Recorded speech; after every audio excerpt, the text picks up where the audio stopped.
alumni dari apa namanya, Mas dari Italia. Italia yang pertama nih kayak ini. Jadi ada juga dari Swedia dan lain sebagainya gitu.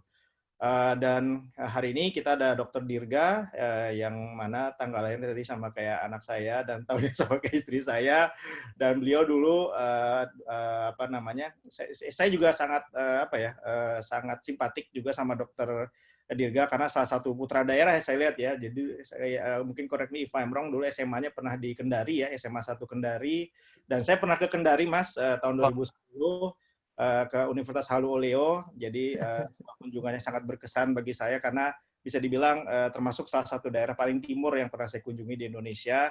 Dan kebetulan karena saya alumni Jepang, jadi saya ketemu beberapa alumni Jepang juga di sana, dan waktu itu saya datang ke sana sebagai bagian dari pengurus Ikatan Ilmuwan Indonesia Internasional.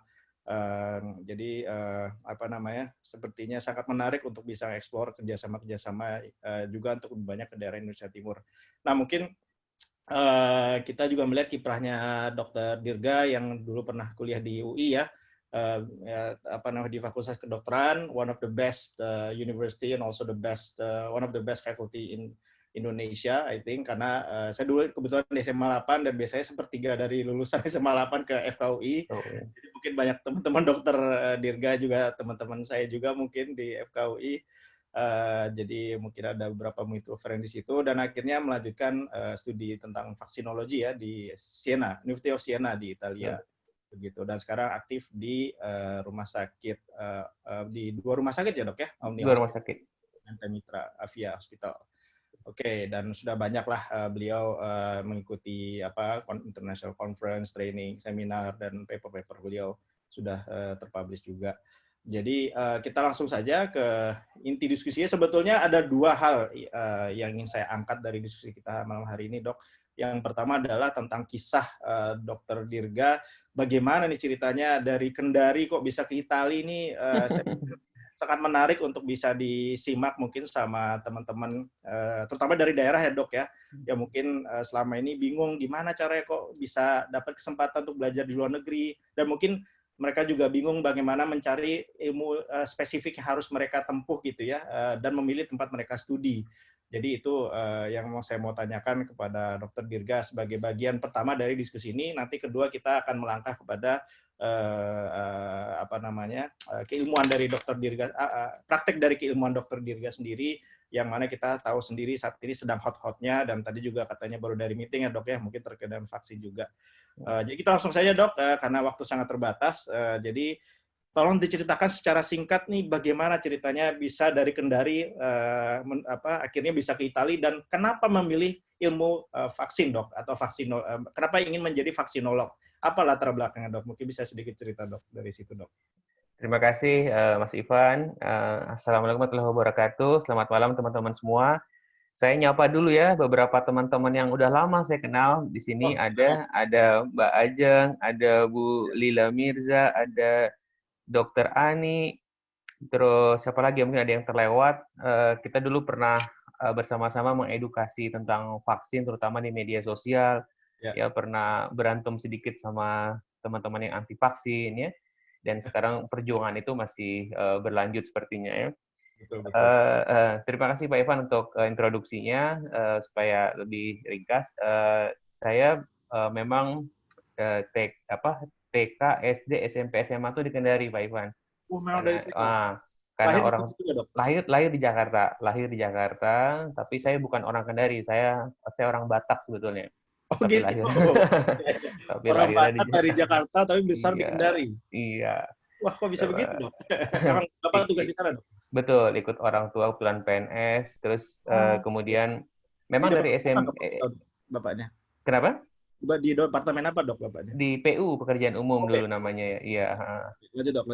Ya, cuman dari SMP memang minat saya menjadi dokter, jadi memang udah disiapkan SMP, SMA. Alhamdulillah SMA saya dapat PMDK dulu ya. PMDK. Sekarang namanya mungkin udah berubah, nggak tahu jadi apa. Terus Iya. masuk UI. Kemudian memang kalau udah jadi dokter itu seharusnya kita terutama di tahun-tahun terakhir harusnya udah punya minat ya. Maksudnya mau dilanjutkan ke arah mana gitu. Memang kebetulan saya waktu itu tertarik di bidang penyakit dalam sepertinya.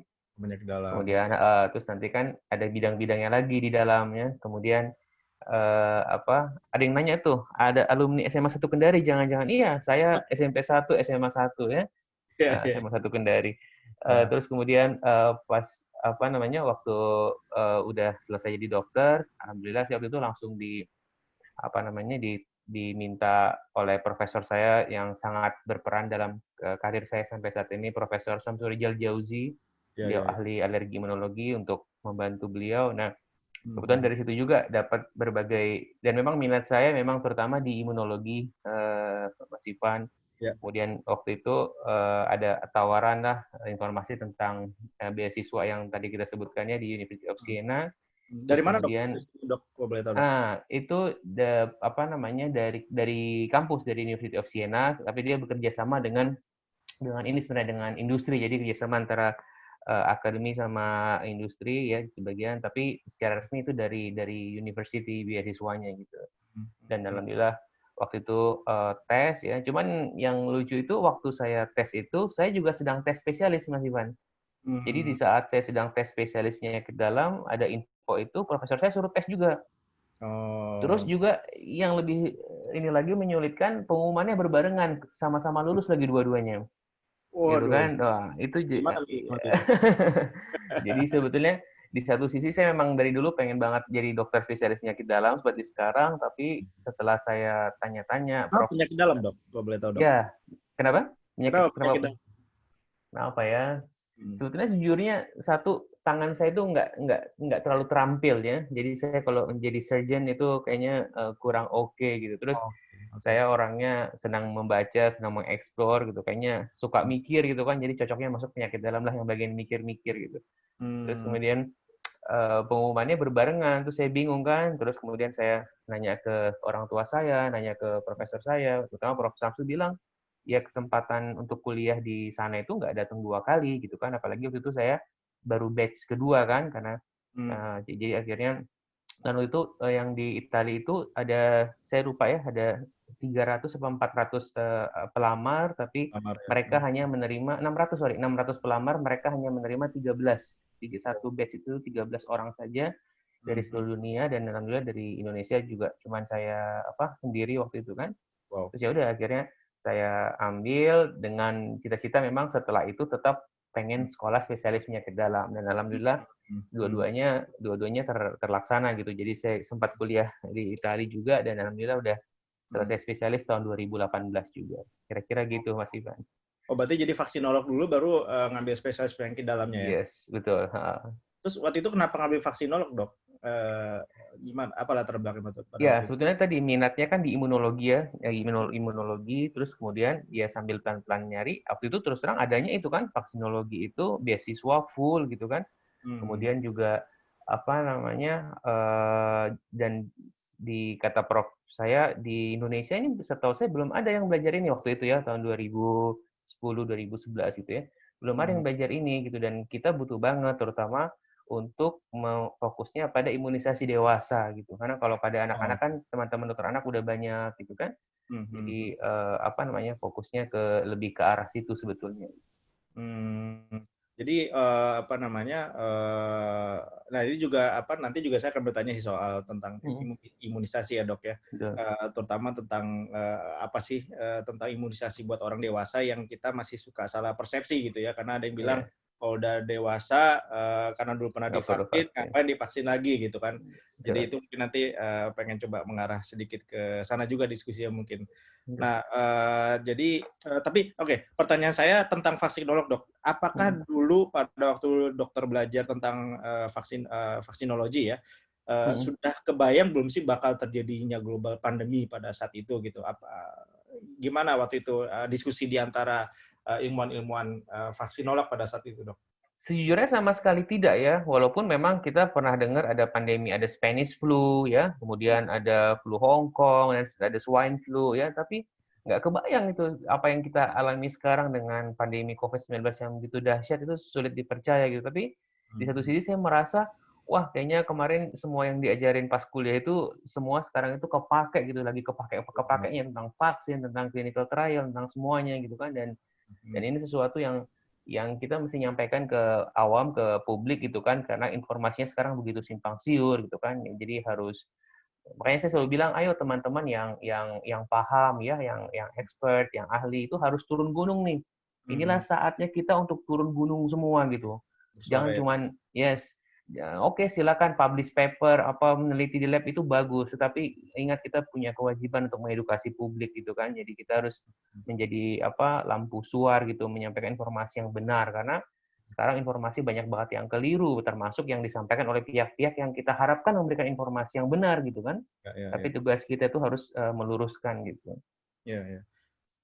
Apa namanya, terkait dengan vaksin itu sendiri, ini ada pertanyaan titipan juga nih dari istri saya. Sebetulnya kalau dokter lihat sekarang perbandingan jenis vaksin ya, tahap 3 gitu ya, yang sudah mass clinical trial, itu yang menjanjikan tuh yang seperti apa dok ya? Kan kata Donald Trump katanya Oktober bisa keluar tuh katanya.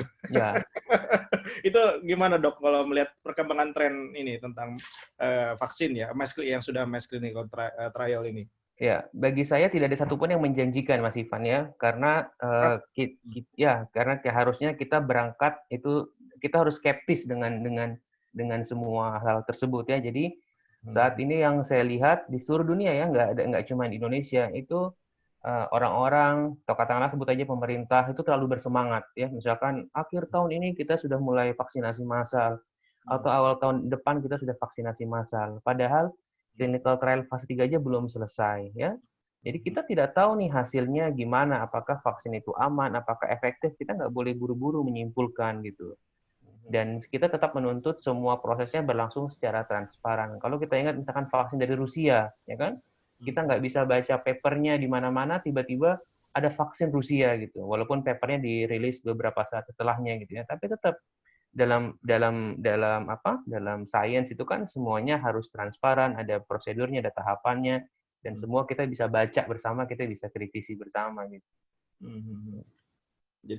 Jadi tapi kalau bicara apa ya? Jadi gini kan saya juga mungkin bertanya juga karena latar belakang saya sebagai pengusaha ya. Dan saya sebagai pengusaha dan mungkin juga saya mewakili keluh kesah atau concern dari pengusaha-pengusaha juga di Indonesia. Kan kita ini kan pengusaha itu kan sangat butuh yang namanya kepastian ya. Ya mungkin semua orang butuh kepastian ya. Tapi karena kami juga harus menggaji orang dan lain sebagainya, ya kami harus bisa menenangkan karyawan-karyawan kami dan dengan ya bagaimana cara kita terus bisa menumbuhkan namanya optimisme dan selalu mencari hal-hal yang memang bisa membuat kita bertahan dan berkembang di situasi seperti sekarang ini gitu ya. Jadi secepat apa sih kita bisa menuju kondisi yang relatively mengarahkan kepada seperti halnya sebelum pandemi ini gitu. Apakah memang awal tahun depan atau akhir tahun depan atau pertengahan tahun depan? Karena kan ya jujur dengan adanya pandemi ini semua rencana-rencana misalkan investasi yang sedang kami siapkan itu harus mundur semua. Tapi mundurnya sampai kapan kita nggak paham juga gitu loh. Jadi apa yang bisa kita prediksikan ya dengan kondisi yang sekarang ini ya dok, terutama dengan kondisi yang paling update ya. Ya, sejujurnya untuk menentukan kapan pandemi itu mulai terkendali ya di Indonesia, saya harus bilang masih gelap banget, Mas Ivan ya. Ini untuk seluruh Indonesia. Karena kenapa? Karena tindakan-tindakan, kebijakan-kebijakan intervensi yang diambil itu kadang-kadang menurut saya ya masih banyak yang keliru gitu kan. Karena tetap sekarang terjadi pertentangan antara harus memilih antara ekonomi dan kesehatan gitu kan. Dan menurut saya 1 bulan ini adalah waktu yang sangat kritikal ya, yang harus pemerintah harus memutuskan ini mau ngapain ini. Karena kalau kita begini-begini aja, dibiarkan begini aja, maksudnya kayak oh ya udah kita udah happy dengan sekian banyak yang meninggal, 100 dokter meninggal, buat yang mengambil kebijakan itu fine-fine aja ya. Saya sangat khawatir pandemi ini akan berkepanjangan ya di Indonesia. Jadi kalau kita lihat di Asia Tenggara itu trennya sudah menurun semua kecuali kita dan Filipina gitu. Betul. Dan itu 2 negara yang kita bisa lihat memang secara polisinya memang tidak sebaik yang tetangga-tetangga yang lain gitu. Itu yang saya khawatirkan. Jadi tadi dokter menyebutkan harus ngapain. Nah sebetulnya harus ngapain dok sebetulnya dalam 1 bulan ini kira-kira apa yang harus menjadi landasan keputusan pemerintah misalnya atau dengan kondisi pasien baru sekarang 3.800 ya saya dengar ya. Yes. Ini ya, Pasien harian 3 ribuan ya, kemudian positivity rate meningkat ya berapa 18% kalau saya nggak salah ya. Artinya jumlah kasusnya itu masih banyak banget gitu. Dan mungkin sekedar sekalian sharing buat teman-teman, alhamdulillah saya dari awal pandemi sampai sekarang masih diberikan kesempatan saya merawat pasien COVID sejak awal pandemi sampai sekarang gitu kan. Dan saya merasakan betul ada situasi di mana pernah berkurang pasiennya, kemudian 1 bulan terakhir ini itu luar biasa ya. Jadi rumah sakit itu penuh, kalau pasien butuh ICU, kami sulit banget untuk merujuk, nggak ada tempat, nggak ada ventilator, sekalipun itu pasien-pasien yang punya uang, sekalipun ya pasien kaya, tapi kalau tempatnya nggak ada, ya nggak ada gitu ya. Kemudian ini tenaga kesehatan mulai bertumbangan. Mungkin pemerintah bisa bikin rumah sakit baru, bisa nambah kamar, bisa nambah bed, bisa beli ventilator. Tapi ingat, yang mengoperasikan itu ya, dokter, perawat, apoteker, itu kalau sakit, apalagi meninggal, itu nyarinya susah, nyari penggantinya susah. Ya, 1 orang aja yang sakit di masa begini, berarti dia mesti istirahat paling nggak 2 minggu kan isolasi. Itu kehilangannya besar sekali gitu di lapangan. Jadi yang kayak gini-gini yang ini. Dan kalau ditanya mesti ngapain ya, saya sebetulnya mendukung ya yang dilakukan Gubernur DKI untuk PSBB itu. Tetapi ya PSBB, tapi kalau hanya DKI nggak di Jabodetabek itu tidak akan efektif juga gitu ya. Dan lagi-lagi kita hari ini disuguhkan bahwa menteri-menteri juga tidak setuju tampaknya gitu kan. Kemudian tadi ada wali kota Bogor juga tidak setuju. Nah, yang kayak begini saya sebagai tenaga medis ya, saya sebenarnya kecewa sekali gitu. Maksudnya apakah nggak bisa duduk bareng mengambil kebijakan yang baik gitu. Jangan, kalaupun ada perdebatan ya di belakang aja lah gitu kan, di diskusi-diskusi gitu. Saya kalau kita menyampaikan bicara ke publik itu pengennya satu suara gitu kan, bahwa begini keputusannya. Kayak gini kita semua bingung gitu kan, walaupun ya kita mesti maklum bahwa ini kan semua jabatan politik gitu ya, jadi semuanya ada aspek politiknya gitu. Tapi saya bilang, kalau kita sekarang ini begini-begini aja, nggak ada kebijakan yang agak ekstrim sedikit, ya pandemi ini akan panjang, dan pada akhirnya semuanya akan kena. Jadi nyawa melayang dan ekonomi juga hancur. Jadi yang saya lihat dok, salah satu yang kan saya juga saya kena COVID-19 ini, saya akhirnya di Jepang harus dari bulan Maret sampai sekarang ya, jadi belum pulang-pulang.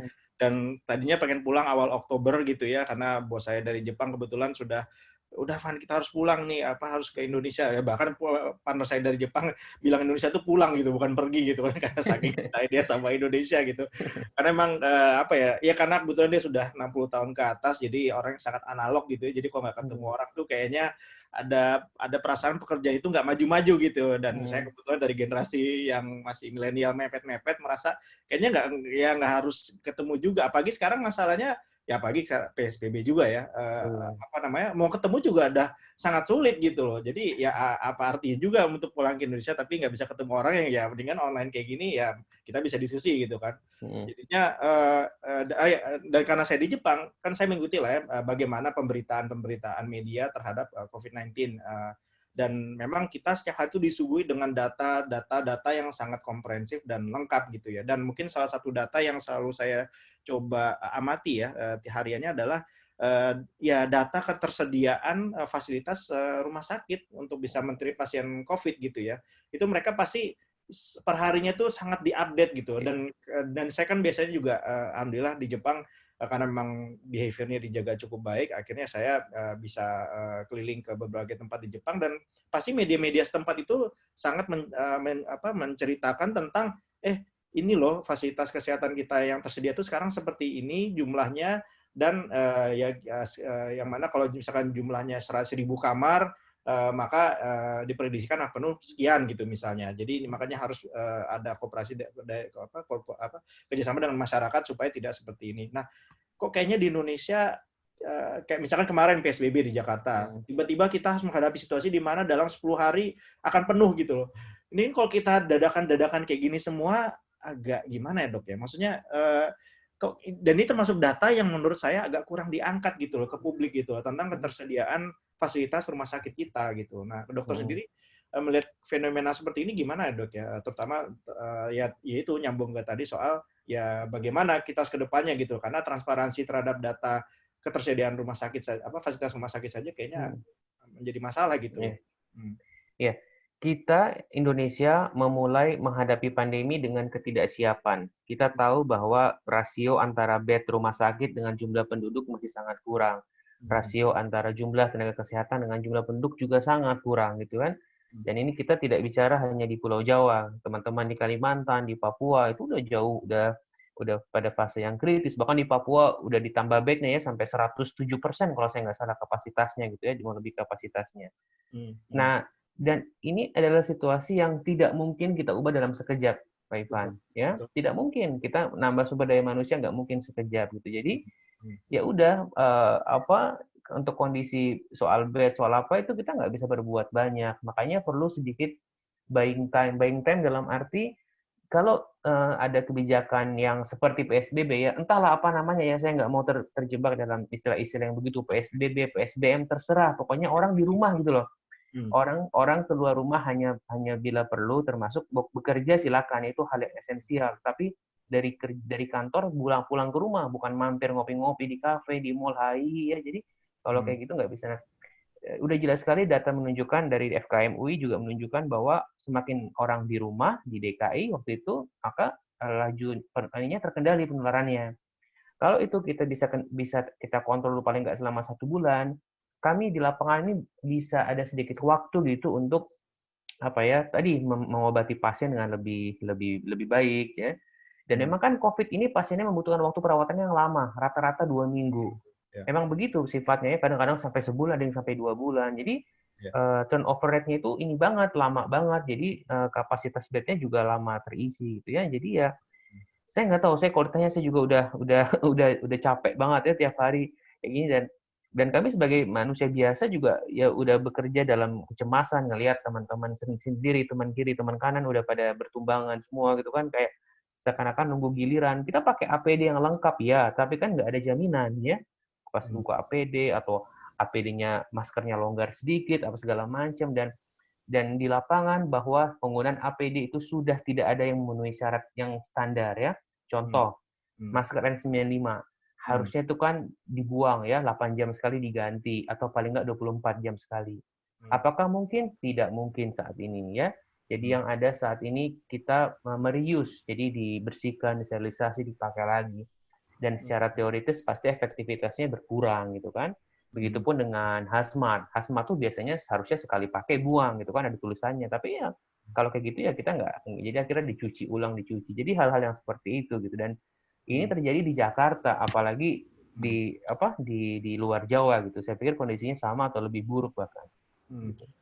Saya lihat dok ya, cara pemerintah untuk bisa merespon COVID-19 ini kayaknya memang agak berat ke soal bagaimana memberikan respon secara ekonomi gitu ya terhadap situasi yang dihadapi saat ini gitu. Maksudnya diberikan keringanan pajak, ada insentif buat UKM segala macam, tapi kayaknya ada kayaknya effort untuk mengubah behavior atau rekayasa behavior itu kayaknya sangat tidak terlihat adanya koordinasi gitu ya. Karena gini, tadi bilang dokter bilang dengan situasi seperti ini sekarang ini memang ya mau nggak mau kayaknya harus di rumah gitu loh. Karena kalau kita keluar ya itu kan ya tersebar tanpa adanya kontrol kan begitu. Apalagi dengan masker segala macam nggak dijaga segala macam.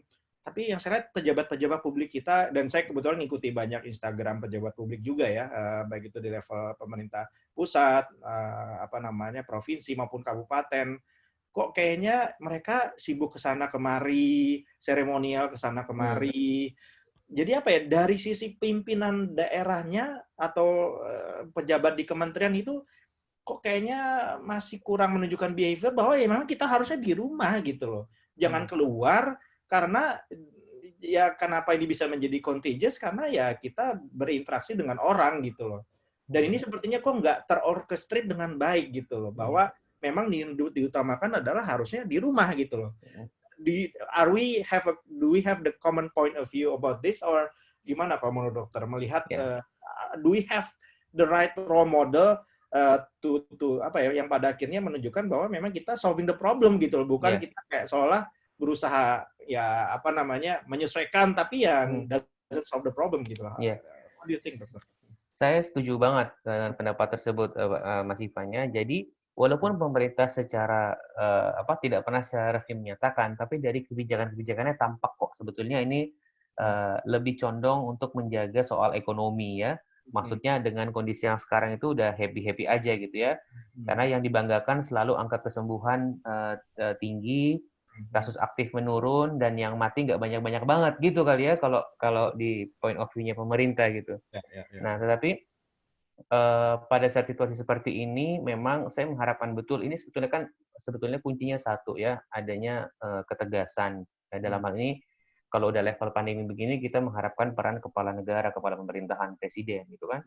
Kalau presidennya jelas bahwa kita harus begini, saya yakin juga ke bawah semua kepala daerah bisa ikut gitu kan. Tapi memang kalau yang dijaga adalah soal ekonomi ya sudah, berarti memang inilah pilihan kita dan semua pilihan punya konsekuensi, termasuk tadi soal tidak punya role model ya. Jadi memang ada edaran kan teman-teman yang ASN yang PNS juga sekarang diarahkan udah untuk memulai ada kegiatan-kegiatan yang kumpul-kumpul ya, ada pelatihan yang offline ya, bukan yang online gitu ya. Saya lihat udah ada nginep di hotel beberapa hari. Ya tujuannya katanya untuk memutar roda perekonomian ya. Tetapi ingat, apapun pilihan kita ada harga yang harus dibayar, ada konsekuensi yang masih dibayar gitu ya. Jangan sampai kita mau, kan katanya ada rem, ada gas itu kan, jangan sampai nanti kita akan kehilangan dua-duanya. Kita kehilangan jutaan orang, jutaan nyawa, dan kita juga kehilangan ekonomi. Itu jangan sampai. Ya, Dok, ini sebelum kita masuk ke soal COVID, mungkin karena waktu terbatas, saya juga pengen dokter mungkin memberikan pencerahan terkait dengan imunisasi ya. Terutama tadi saya mengangkat soal, dan ini sebetulnya titipan dari istri juga sih, terkait dengan vaksinasi buat orang dewasa gitu ya. Dan itu satu. Yang kedua adalah, kan kadang-kadang kita masih suka ketukar antara istilah imunisasi dengan vaksinasi. Jadi vaksinasi itu untuk imunisasi, dan apakah kalau imunisasi itu memang bisa dilakukan dengan berbagai cara seperti vaksinasi, itu mungkin ada yang minum herbal dan segala macam. So in a simple way of explaining, bagaimana kita harus mengartikan tentang vaksinasi, imunisasi. Menurut dokter bagaimana, Dok, secara sederhana? Imunisasi itu adalah upaya untuk memberikan atau mencetuskan kekebalan. Imunisasi ya bisa dicapai dengan dua cara, yaitu imunisasi aktif dan imunisasi pasif. Nah, kekebalan di tubuh kita itu terutama itu diperankan oleh antibodi.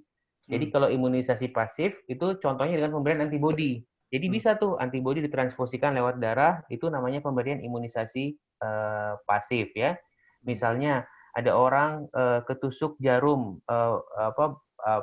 bekas penderita pasien hepatitis B gitu yang positif. Supaya dia nggak terinfeksi, maka dia diberikan antibodi, diberikan imunoglobulin. Itu contoh imunisasi yang pasif. Kalau imunisasi yang aktif, itu contohnya adalah vaksinasi. Jadi diberikan vaksin, ya vaksin itu berupa antigen, berupa protein, kemudian nanti diharapkan tubuh sendiri memproduksi antibodinya. Gitu. Jadi sebetulnya untuk awam sih imunisasi, vaksinasi sih oke-oke aja dipertukarkan, tetapi sebetulnya ada secara teknis ada sedikit perbedaan gitu. Terus tadi yang soal orang dewasa, apakah perlu vaksinasi lagi? Itu gimana?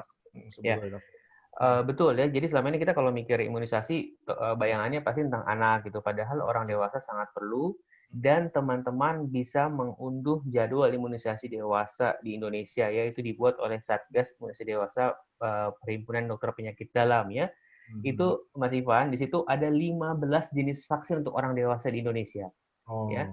Saya yakin di Jepang juga ada, bahkan mungkin lebih banyak karena setiap negara kadang-kadang kebutuhannya berbeda ya. Dan pertanyaannya, kenapa sih orang dewasa mesti diimunisasi? Paling tidak ada 3 jawaban. Satu, sebagian imunisasi waktu kecil itu perlu diulang karena proteksinya udah habis atau berkurang. Yang kedua, karena alasan tertentu, misalkan kita mau traveling, ya, mau ke Afrika mesti yellow fever, mau umroh haji mesti vaksin meningitis, ya. Dan yang ketiga nih di Indonesia yang banyak, ternyata banyak orang dewasa yang belum pernah imunisasi sama sekali waktu kecil. Jadi bisa di catch up, bisa dikejar gitu ya. Untuk dan itu kayak nggak terkontrol, Dok ya. Maksudnya datanya ya kayaknya tercecer-cecer tuh kayaknya antara yang sudah vaksinasi atau yang belum vaksinasi. Betul, berantakan. Dan ada prinsip dalam imunisasi atau vaksinasi, kalau seseorang lupa atau tidak terdokumentasi dengan baik, dianggap tidak pernah gitu. Jadi kalau udah pernah vaksin hepatitis B belum? Udah belum ya. Kartunya mana? Nggak ada. Kita anggap dia belum pernah, kita berikan dia vaksinasi lagi. Seandainya itu double, nggak sengaja keulang, itu tidak bahaya. Paling ya buang-buang aja gitu ya, nggak efisien gitu. Tapi tidak berbahaya sama sekali. Gitu. Kayaknya saya termasuk yang nggak tahu, saya lupa data saya kemana deh, kayak mesti divaksinasi lagi. Iya. Dok, mungkin sekarang kita kembali lagi mungkin ke soal COVID ya. Sebetulnya apa sih suara-suara dari teman-teman yang berada di dunia kesehatan ya, dokter-dokter lah ya, yang mungkin selama ini belum terlalu tersuarakan nih kepada umum ya. Atau mungkin kalau boleh share di kesempatan kali ini dok ya, what are the things yang you want to voice out sebetulnya kepada publik ya? Iya, sebetulnya ini kan kami ingin kasus ini berhenti dulu loh, ketahan dulu gitu ya, paling nggak stabil, jangan tiap hari 3.800, 3.000, waduh itu kan segitu banyak orang mau di mana ya. Saya kasih tahu ya teman-teman ya, Wisma Atlet itu sudah mulai penuh, bahkan mau buka 2 tower baru. Itu Wisma Atlet padahal segede itu, sebesar itu, artinya kan apa gitu, memang jumlah kasusnya banyak sekali ya. Jadi sebetulnya kami mohon teman-teman ini di rumah gitu. Kalau keluar rumah hanya bila perlu saja. Ke kantor silakan. Soalnya kalau saya bilang di rumah gitu ya, saya terutama aktif di Twitter sekarang ya. Saya bilang di rumah aja, orang pada protes. Emang dokter mau kasih kita makan gitu kan? Dokter enak, duitnya banyak segala macam gitu. Biasanya saya bilang tapi nyonya terancam gitu. Dan juga itu juga salah, duitnya banyak ya, karena sebetulnya jumlah pasien yang bukan COVID itu menurun sekali, Pak Ivan. Tapi jadi secara penghasilan sebetulnya dokter-dokter di Indonesia itu mayoritas penghasilannya menurun sebetulnya ya. Karena yang non COVID takut ke rumah sakit. Nah, tadi kembali lagi, kami ingin sebetulnya teman-teman itu keluar rumah hanya bila perlu untuk hal-hal yang esensial gitu. Dan ini mesti ditunjang gitu kan. Tapi kalau ternyata mall buka, bioskop buka, ya pasti kan orang akan tergoda untuk datang gitu kan. Jadi mesti ini semua gitu kan. Ngumpul-ngumpul di kafe-kafe itu jangan dulu lah. Paling nggak 1 bulan dulu nih buat buying time, buat kita ngerapiin kondisi di lapangan gitu kan. Itu yang sebetulnya kami inginkan. Berarti memang kalau bisa bicara hal-hal praktis yang bisa dilakukan adalah ya terutama di daerah-daerah yang masih merah, daerah-daerah yang merah itu harus PSBB total atau istilahnya work from home, atau istilahnya apa ya, intinya nggak boleh keluar rumah lah kecuali sangat esensial, begitu kali dok ya? Betul. Jadi ya kita harus tahu ya bagaimana memprioritaskan juga ya, mungkin nggak bisa PSBB secara nasional juga, tapi mungkin at least di daerah-daerah yang sudah ketahuan merah gitu ya, atau nggak tahu saya nggak hafal indikator warnanya, ya itu harus memang ya harus di rumah titik gitu loh. Ya, dan konsep merah hijau itu juga aneh ya, karena kenapa? Karena iya, kalau kita ngobrol sama teman-teman yang epidemiolog itu banyak yang tidak setuju ya. Karena kenapa? Karena konsep merah hijau, apalagi orange hitam itu kan sangat dipengaruhi dengan perpindahan manusia. Jadi kalau ada suatu daerah yang hari ini hijau, terus ternyata ada orang-orang dari daerah merah datang, ya bisa sekejap merah gitu kan, atau jangan-jangan, dan ini sudah terjadi di daerah ya, ada daerah yang hijau itu bupatinya minta tetap hijau dengan cara nggak usah tes banyak-banyak, karena kalau nggak dites kasusnya nggak ada, jadi tetap hijau gitu kan, stay green ya, apalagi mau pilkada ntar lagi gitu. Jadi dan itu sudah terjadi ya. Jadi memang luar biasa memang ya pandemi di Indonesia ini. Saya juga nggak tahu ujungnya itu nanti bakal gimana, gelap sekali. Nah ini dok, saya nggak tahu seberapa jauh mungkin dokter mengamati tentang availability dari sisi tenaga kesehatan, rumah sakit gitu ya.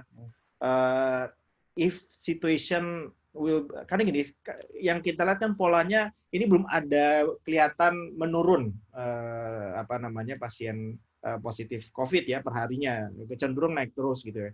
Dengan kondisi sekarang misalkan udah 3.800 dan naik terus gitu ya, kayaknya mungkin dari bulan lalu naik kita baru menyentuh 3.000 juga kayaknya, baru bulan apa, saya nggak tahu persis ya tanggal berapa sih, tapi let's say kondisinya akan naik terus nih. Kapan ini akan kita menjadi situasi yang tidak terkendali gitu ya, maksudnya secara tenaga kesehatan dan dari sisi rumah sakit, fasilitas kesehatan. Iya, tentu itu harus dianalisis pakai data ya, tetapi kalau hasil saya sering diskusi dengan kebetulan juga saya bagian dari tim kawal COVID-19, jadi kami sering sharing mengenai data ya. Jadi tadi saya bilang 1-2 bulan ini adalah masa-masa yang sangat kritikal gitu. Kita mau ngapain gitu ya. Kalau kita kayak gini-gini aja nih, ya jebol nih mungkin bulan ketiga gitu. Makanya sampai ada yang bilang ini kita udah 6 bulan melalui pandemi kita masih hidup, tapi kita nggak tahu nanti 6 bulan yang kedua kita masih hidup apa enggak gitu. Kalau penularannya nggak dihentikan seperti sekarang ini. Jadi ya itu saya nggak tahu, tapi gimana caranya ya, bahwa saya paham mengelola negara itu nggak gampang, nggak cuma masalah kesehatan, ada ekonomi, ada politik, ya betul orang mesti makan, nanti nggak makan nggak meninggal karena COVID tapi meninggal karena kelaparan gitu kan. Kalau orang sinis di media sosial selalu bilang seperti itu, setiap ada dokter yang ngomong jangan keluar rumah ya gitu kalau kalau nggak penting gitu. Tapi nyatanya yang saat ini kita butuhkan memang situasi seperti itu, bahwa orang keluar rumah tuh hanya bila perlu aja gitu sebetulnya. Jadi kalau dokter bilang tadi 1-2 bulan ke depan ini sangat krusial, dan ya bisa dibilang kalau misalkan 2 bulan ini tidak kita lakukan apapun itu upayanya untuk bisa menurun, bisa jadi bulan ketiga itu bakal ya istilahnya apa ya? Ya basically ada pasien baru ya collapse gitu loh. Udah tangani. Berarti let's say berarti kan itu kurang lebih Desember ya, Dok ya. Kalau saya lihat mungkin ya. So what scenario that you have been predicting gitu ya as of now gitu, terkait dengan what will happen in December, Dok, dengan kondisi seperti sekarang ini, Dok. Ya. Dan vaksin juga kan belum jelas gitu ya. Kapan gitu loh. Kalau teman-teman lihat di Venezuela misalkan, kita lihat mayat bergelimpangan gitu kan. Jadi seluruh kota gitu kan, karena itu contoh sistem kesehatan yang sudah kolaps gitu ya. Ya kami kan tenaga kesehatan juga punya batas dong ya. Kalau tempat tidurnya nggak ada, kalau kami juga udah nggak ada orang ya udah gitu. Yang mau merawat juga siapa gitu kan? Itu kan bukan tanggung jawab kami lagi gitu. Itu yang tidak kita inginkan gitu. Dan iya betul. Apa yang terjadi pada bulan Desember misalnya itu sangat bergantung sama apa yang pemerintah putuskan sekarang ini 1-2 bulan ini ya. Saya sih berharap pemerintah sekitar 4 hari lalu Presiden sudah mulai mengeluarkan pernyataan kita mesti fokusnya lebih ke kesehatan segala macam. Tapi kan detailnya gimana gitu loh. Nah, exactly. Devil is in the detail. Betul. Kita ingin kebijakan yang nyatanya itu seperti apa gitu kan. Karena begitu misalkan DKI mau PSBB, yang lainnya udah pada ribut-ribut ekonomi segala macam. Jadi ya gitu. Jadi 100 lebih dokter yang mati itu yang meninggal orang diem-diem aja ya. Begitu 1 hari indeks harga saham gabungan turun, orang teriak-teriak gitu ya. Jadi dok, nanya nggak, Dok? Ya, jadi maksudnya ini kita mesti hati-hati banget. Ini situasi yang mungkin sebagian dari kita belum kebayang nih Mas Ivan ya, sampai nanti orang terdekat kita atau kita sendiri yang mengalami betapa penyakit COVID itu ini banget ya, ganas banget ya, unpredictable gitu menurut saya. Dok, boleh nanya nggak, Dok? Boleh bertanya nggak, Dok? Ini kayaknya karena boleh bertanya nggak? Karena waktunya terbatas juga, tapi nggak apa-apa, mungkin Dok kita bisa terima beberapa pertanyaan kali. Boleh, Pak. Mas Ivan kalau mau extend sedikit waktunya boleh. Saya hari ini relatif free ya. Kalau mau nambah boleh. Kalau teman-teman. Iya, kebetulan dokter free. Dok, boleh bertanya, Dok? Dok, itu silakan Pak Roland, silakan Pak. Vaksin COVID udah ada belum di Indonesia, Dok? Itu saat ini pertanyaannya, Dok. Terus yang kedua, Dok, benar nggak katanya kalau kita kena COVID kita minum obatnya minum Panadol sama pisang. Soalnya saya banyak pengalaman orang-orang yang kena COVID katanya makan Panadol, pisang sama vitamin C1000. Itu obatnya COVID, atau ada obat COVID lainnya, Dok. Terus yang berikutnya, Dok, kalau sudah ada vaksinnya, gimana kita bisa untuk suntiknya, Dok? Ya. Saya jawab langsung aja ya, supaya Pak Roland yang bersemangat sekali, semoga selalu sehat ya. Pak Roland, 1, sampai sekarang belum ada vaksin COVID ya. Saya ulangi, sampai sekarang belum ada vaksin COVID. Kita punya beberapa kandidat vaksin COVID, termasuk salah satunya yang sedang diuji di Bandung ya. Tetapi kita masih belum tahu hasilnya sampai nanti hasil uji klinisnya selesai. Jadi sampai sekarang belum ada tuh Pak ya, 1. Dan ya kira-kira kalaupun nanti hasilnya efektif diperkirakan baru ada paling catur bulan pertama 2021 awal tahun depan. Itu yang paling visible gitu sebetulnya ya. Kalau akhir tahun saya sangat meragukan itu. Yang kedua, mengenai obat COVID ya. Jawabannya juga sama dengan vaksin. Sampai sekarang obat COVID itu belum ada. Yang benar-benar aman dan efektif itu belum ada. Kita sifatnya masih coba-coba ya. Kita menggunakan obat-obat yang sudah ada ya, repurposing drugs itu ya. Jadi sampai sekarang hanya ada 2 obat yang terbukti efektif, tapi itu juga hanya pada kasus yang berat ya. Prinsipnya Pak Roland, kalau COVID itu kan gini, 80% itu ringan ya, bisa isolasi mandiri, mungkin nggak perlu dirawat. 20% sedang berat ya, sampai dengan kematian. Nah, sebetulnya yang 80% ini bahkan tanpa pengobatan juga bisa ya. Jadi obat-obatannya hanya simptomatik. Jadi tadi misalkan sakit kepala, batuk atau pilek boleh minum Panadol. Panadol itu isinya paracetamol, Pak Roland ya. Boleh gitu. Tetapi yang kita mesti pertimbangkan ini yang 20% tadi ini yang sedang berat ya, apalagi kalau sampai masuk ICU. Ingat pasien COVID yang masuk ICU itu kematiannya 50%. Ya, jadi kalau ada 2 pasien COVID masuk ICU, yang 1 meninggal. Jadi memang semematikan itu ya. Dan tapi alhamdulillah ini setelah 6 bulan ini kita banyak belajar, Mbak Ivan ya. Kami klinisi itu belajar banyak. Ada dari awal kami bisa memprediksi kira-kira pasien ini akan perburukan, pasien ini akan survive, pasien ini bisa dirawat mandiri ya. Udah banyak hal yang kami pelajari, tapi tetap sampai sekarang belum ada obatnya dan belum ada vaksinnya. Gitu. Jadi dok, kalau saya lihat yang mungkin agak kurang dipahami ya oleh masyarakat adalah ya sebetulnya masalahnya adalah lebih kepada bagaimana kita bisa mengurangi persebaran itu sendiri gitu ya. Karena walaupun 80% itu adalah ringan gitu ya, tapi mereka bisa menjadi agen penyebar kepada yang bisa jadi ya bukan nanti yang akan berisiko tinggi. Iya, yang berisiko tinggi. Jadi maksudnya yang 20% itu bisa aja akan bertambah dengan semakin banyaknya para penyebar-penyebar ini gitu loh. Kan begitu. Dan ya, Dok? kita kalau sampai kena, kita nggak tahu kita tuh masuk yang 80 apa yang 20%. Itu jeleknya COVID itu di situ ya. Ada penyakit-penyakit lain yang bisa ditebak. Oh, kalau dia usia tua segala macam masuk yang 20 nih. Kalau yang muda masuk 80, tidak.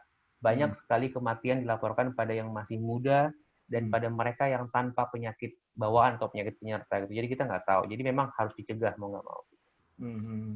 Jadi karena kalau misalkan kita tidak menjadi bagian dari ya intinya kita harus bisa menjadi bagian dari bukan jadi orang yang penyebar gitu ya. Karena kalau jadi penyebar ya kita bisa jadi akan menyebabkan orang-orang yang sehat tapi kena COVID dan dia termasuk yang berisiko tinggi ya sudah habislah dia bisa meninggal gitu. Jadi begitu ya. Ya. Dari teman-teman di sini ada yang mau nanya mungkin? Kita mungkin ada waktu sedikit buat diskusi dengan dokter. Santai aja ya, tapi kalau ini saya baca di chatroom ada beberapa yang curhat sedikit. Coba jawab atau menanggapi diskusi di chat, Dok. Ada yang pernah kena COVID teman-teman di sini ya, semoga lekas sembuh dan saya pesan titip ya, sampai 3 bulan setelah dinyatakan sembuh masih harus tetap memeriksakan kondisi ke dokter. Karena kalau teman-teman ingat sekarang ada namanya long COVID syndrome ya. Nanti bisa dicek di Instagram saya @dirgarambe. Jadi 50% pasien yang dinyatakan sembuh itu ternyata sampai 3 bulan masih sesak, Pak Ivan. Kemudian kalau kita ronsen, kita CT scan paru-parunya masih radang semuanya gitu. Jadi jangan, makanya ini kita belum tahu nih efek jangka panjang COVID seperti apa ya. Sekalipun kemarin waktu OTG, tapi tetap mesti dipantau selama 3 bulan ke depan kesehatannya. Itu mungkin. Dok, ini mungkin pertanyaan saya, Dok ya.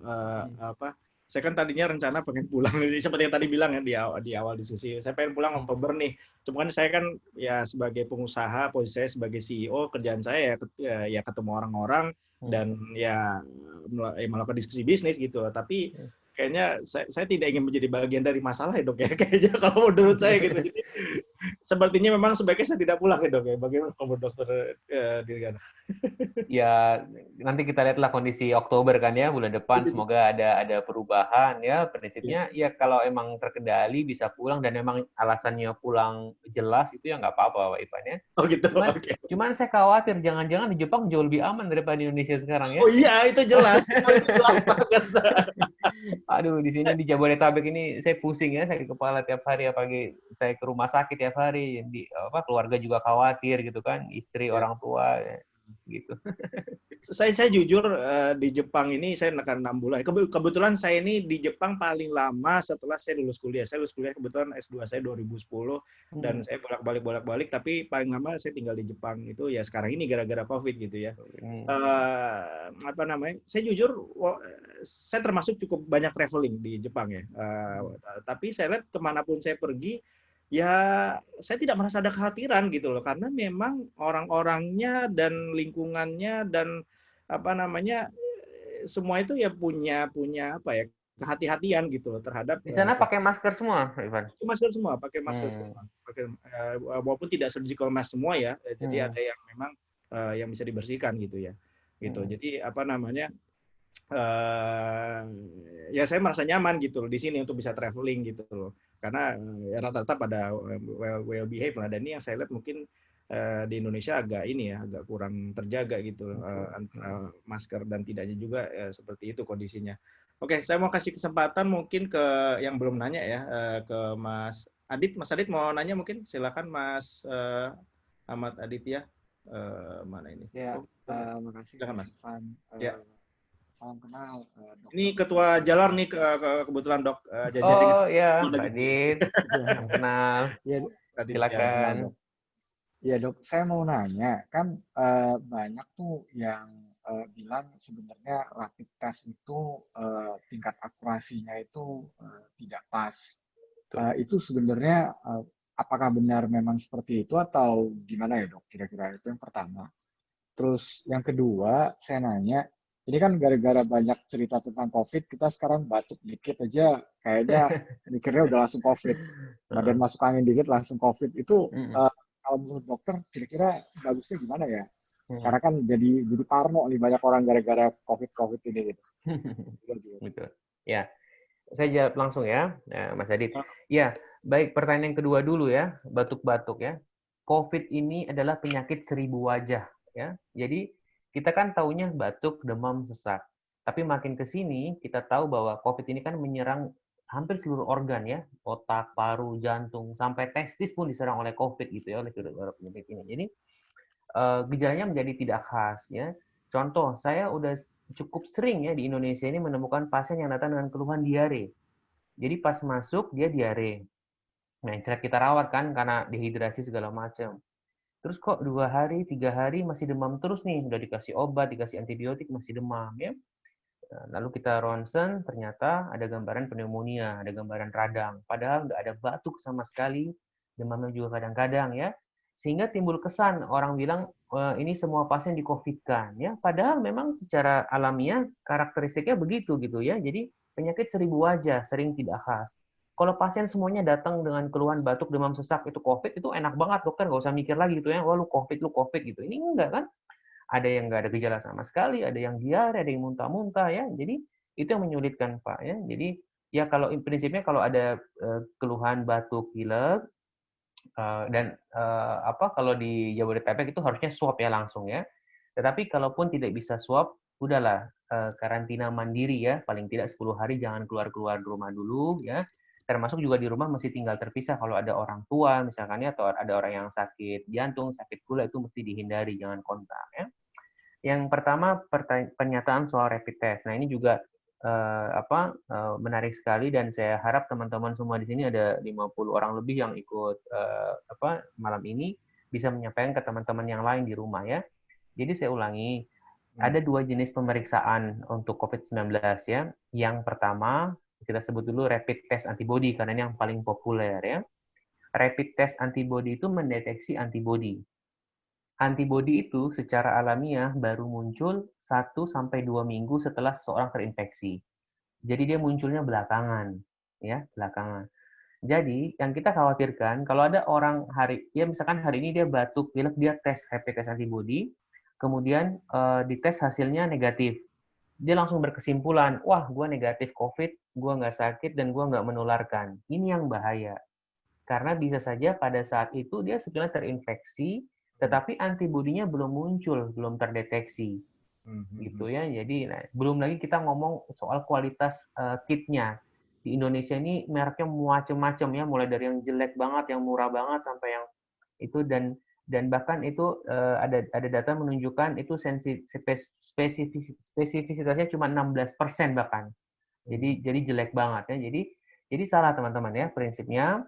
Kalau ada kontak ya, jadi kita pernah kontak sama orang yang ternyata positif, kontak dekat ya terutama. Kontak dekat itu definisinya berada bersama lebih 15 menit dengan jarak kurang dari 1 meter.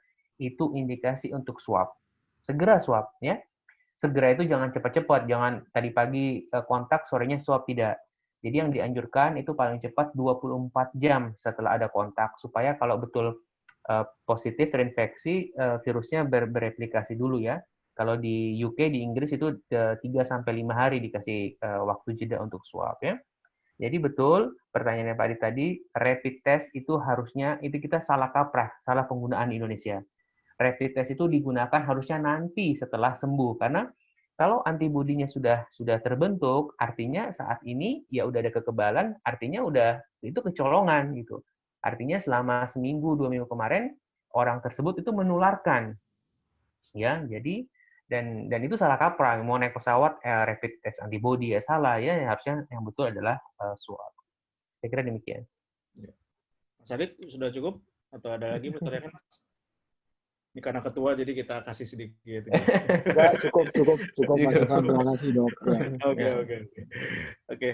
Mas Wawan silakan Mas. Kalau mau nanya langsung monggo. Sudah unmute. Monggo Mas. Halo. Ini alumni Belanda nih Mas. Wah, silakan. Sebenarnya bukan saya mau tanya nih, istri saya nih. Silakan. Istri saya mau tanya nih. Boleh, silakan. Halo, selamat malam waktu Indonesia, Dok. Malam. Jadi saya ini topik hari malam ini sangat menarik sekali. Ada yang ingin saya tanyakan. Nama saya Lucia, saya istri dari Mas Wawan. Yang ingin saya tanyakan terkait saya membaca sebuah jurnal terbaru yang tentang biomedicine and pharmacotherapy, yaitu tentang propolis against SARS-CoV-2 infection and COVID-19. Nah, di sini artikel ini kalau tidak salah saya sekitar bulan kemarin baru dirilis, awal-awal bulan kemarin, dan menyatakan bahwa propolis ini sebagai salah satu alternatif yang bisa dijadikan pilihan terapi yang cukup relatif lebih aman dalam pengobatan COVID-19.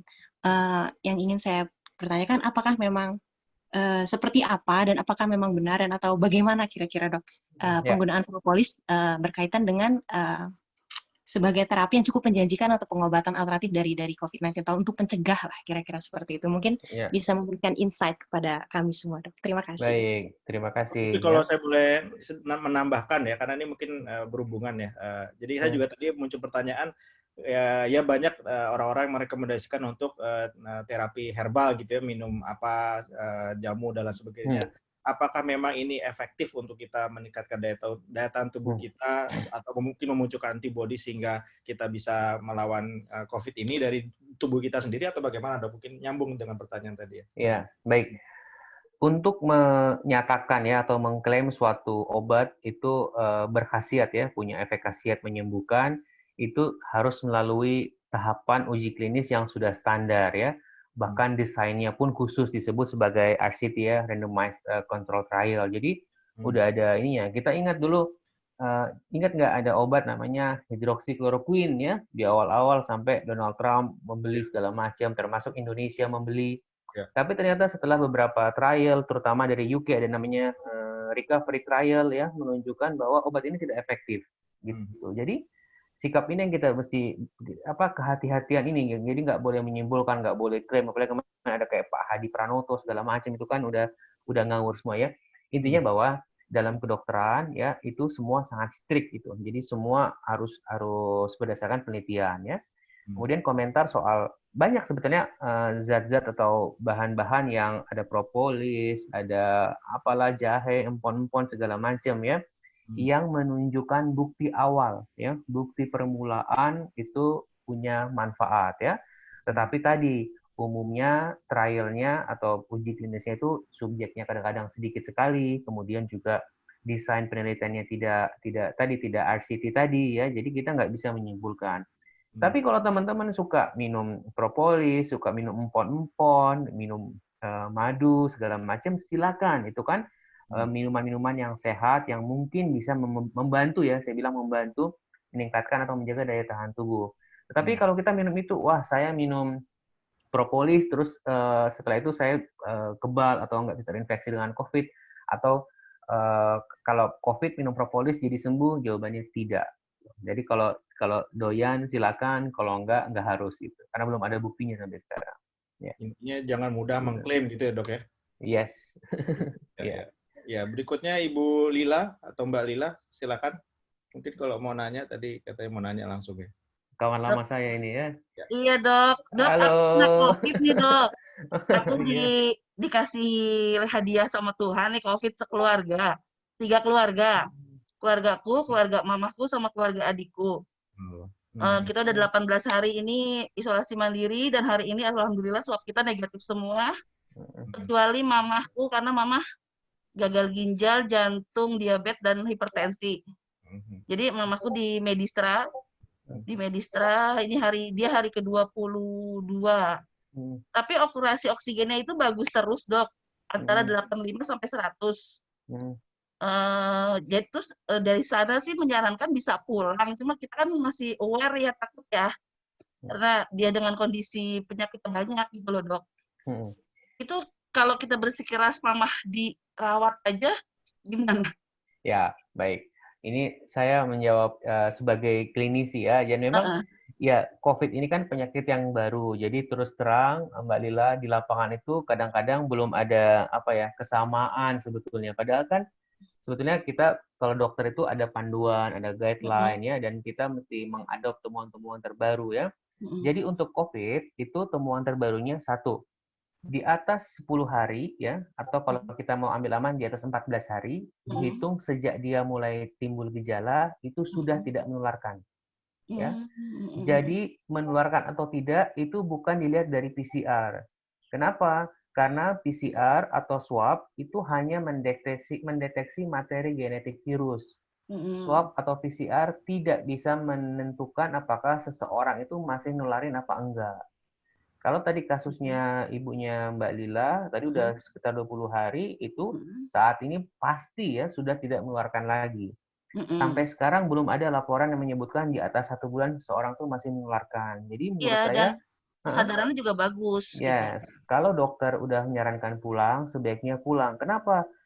Di rumah sakit lama-lama itu nggak bagus. Ada yang namanya infeksi nosokomial ya. Jadi di kuman. Apalagi zaman pandemi sekarang kumannya udah macam-macam segala macam. Jadi menurut saya kalau apalagi oksigennya juga bagus ya, kemungkinan untuk butuh ventilator kecil. Menurut saya kalau dokter sudah memulangkan, pulangin, lebih aman saat ini di rumah. Dan kalau betul sudah 20 hari, di atas 2 minggu itu semuanya sudah tidak menularkan lagi.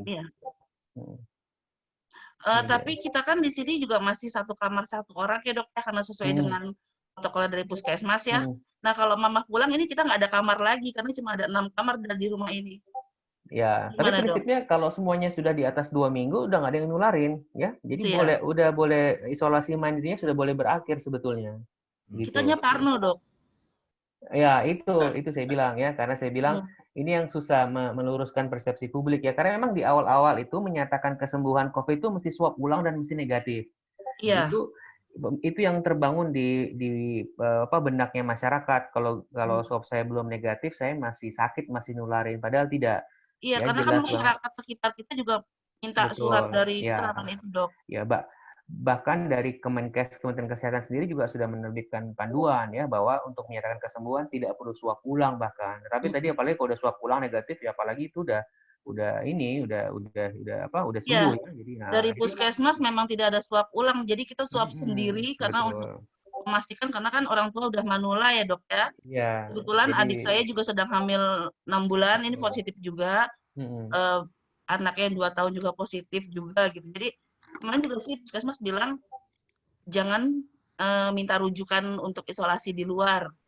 diarahkan Karena sih mandiri kalau bisa sekarang. lebih bagus di rumah katanya gitu. Betul, ya, ya. Makanya, menurut saya kalau dokter bilang pulang, pulang aja lebih aman di Tapi rumah daripada di rumah sakit. pesan saya sih satu sih dok, kalau orang yang belum kena ya, kalau nggak punya duit jangan kena COVID nih, jangan nggak usah keluar-keluar. Vitaminnya mahal. Itu sih yang harus ditekankan ya dok, orang-orang kalau Iya. karena apa sih, benar-benar kita harus siap materi itu.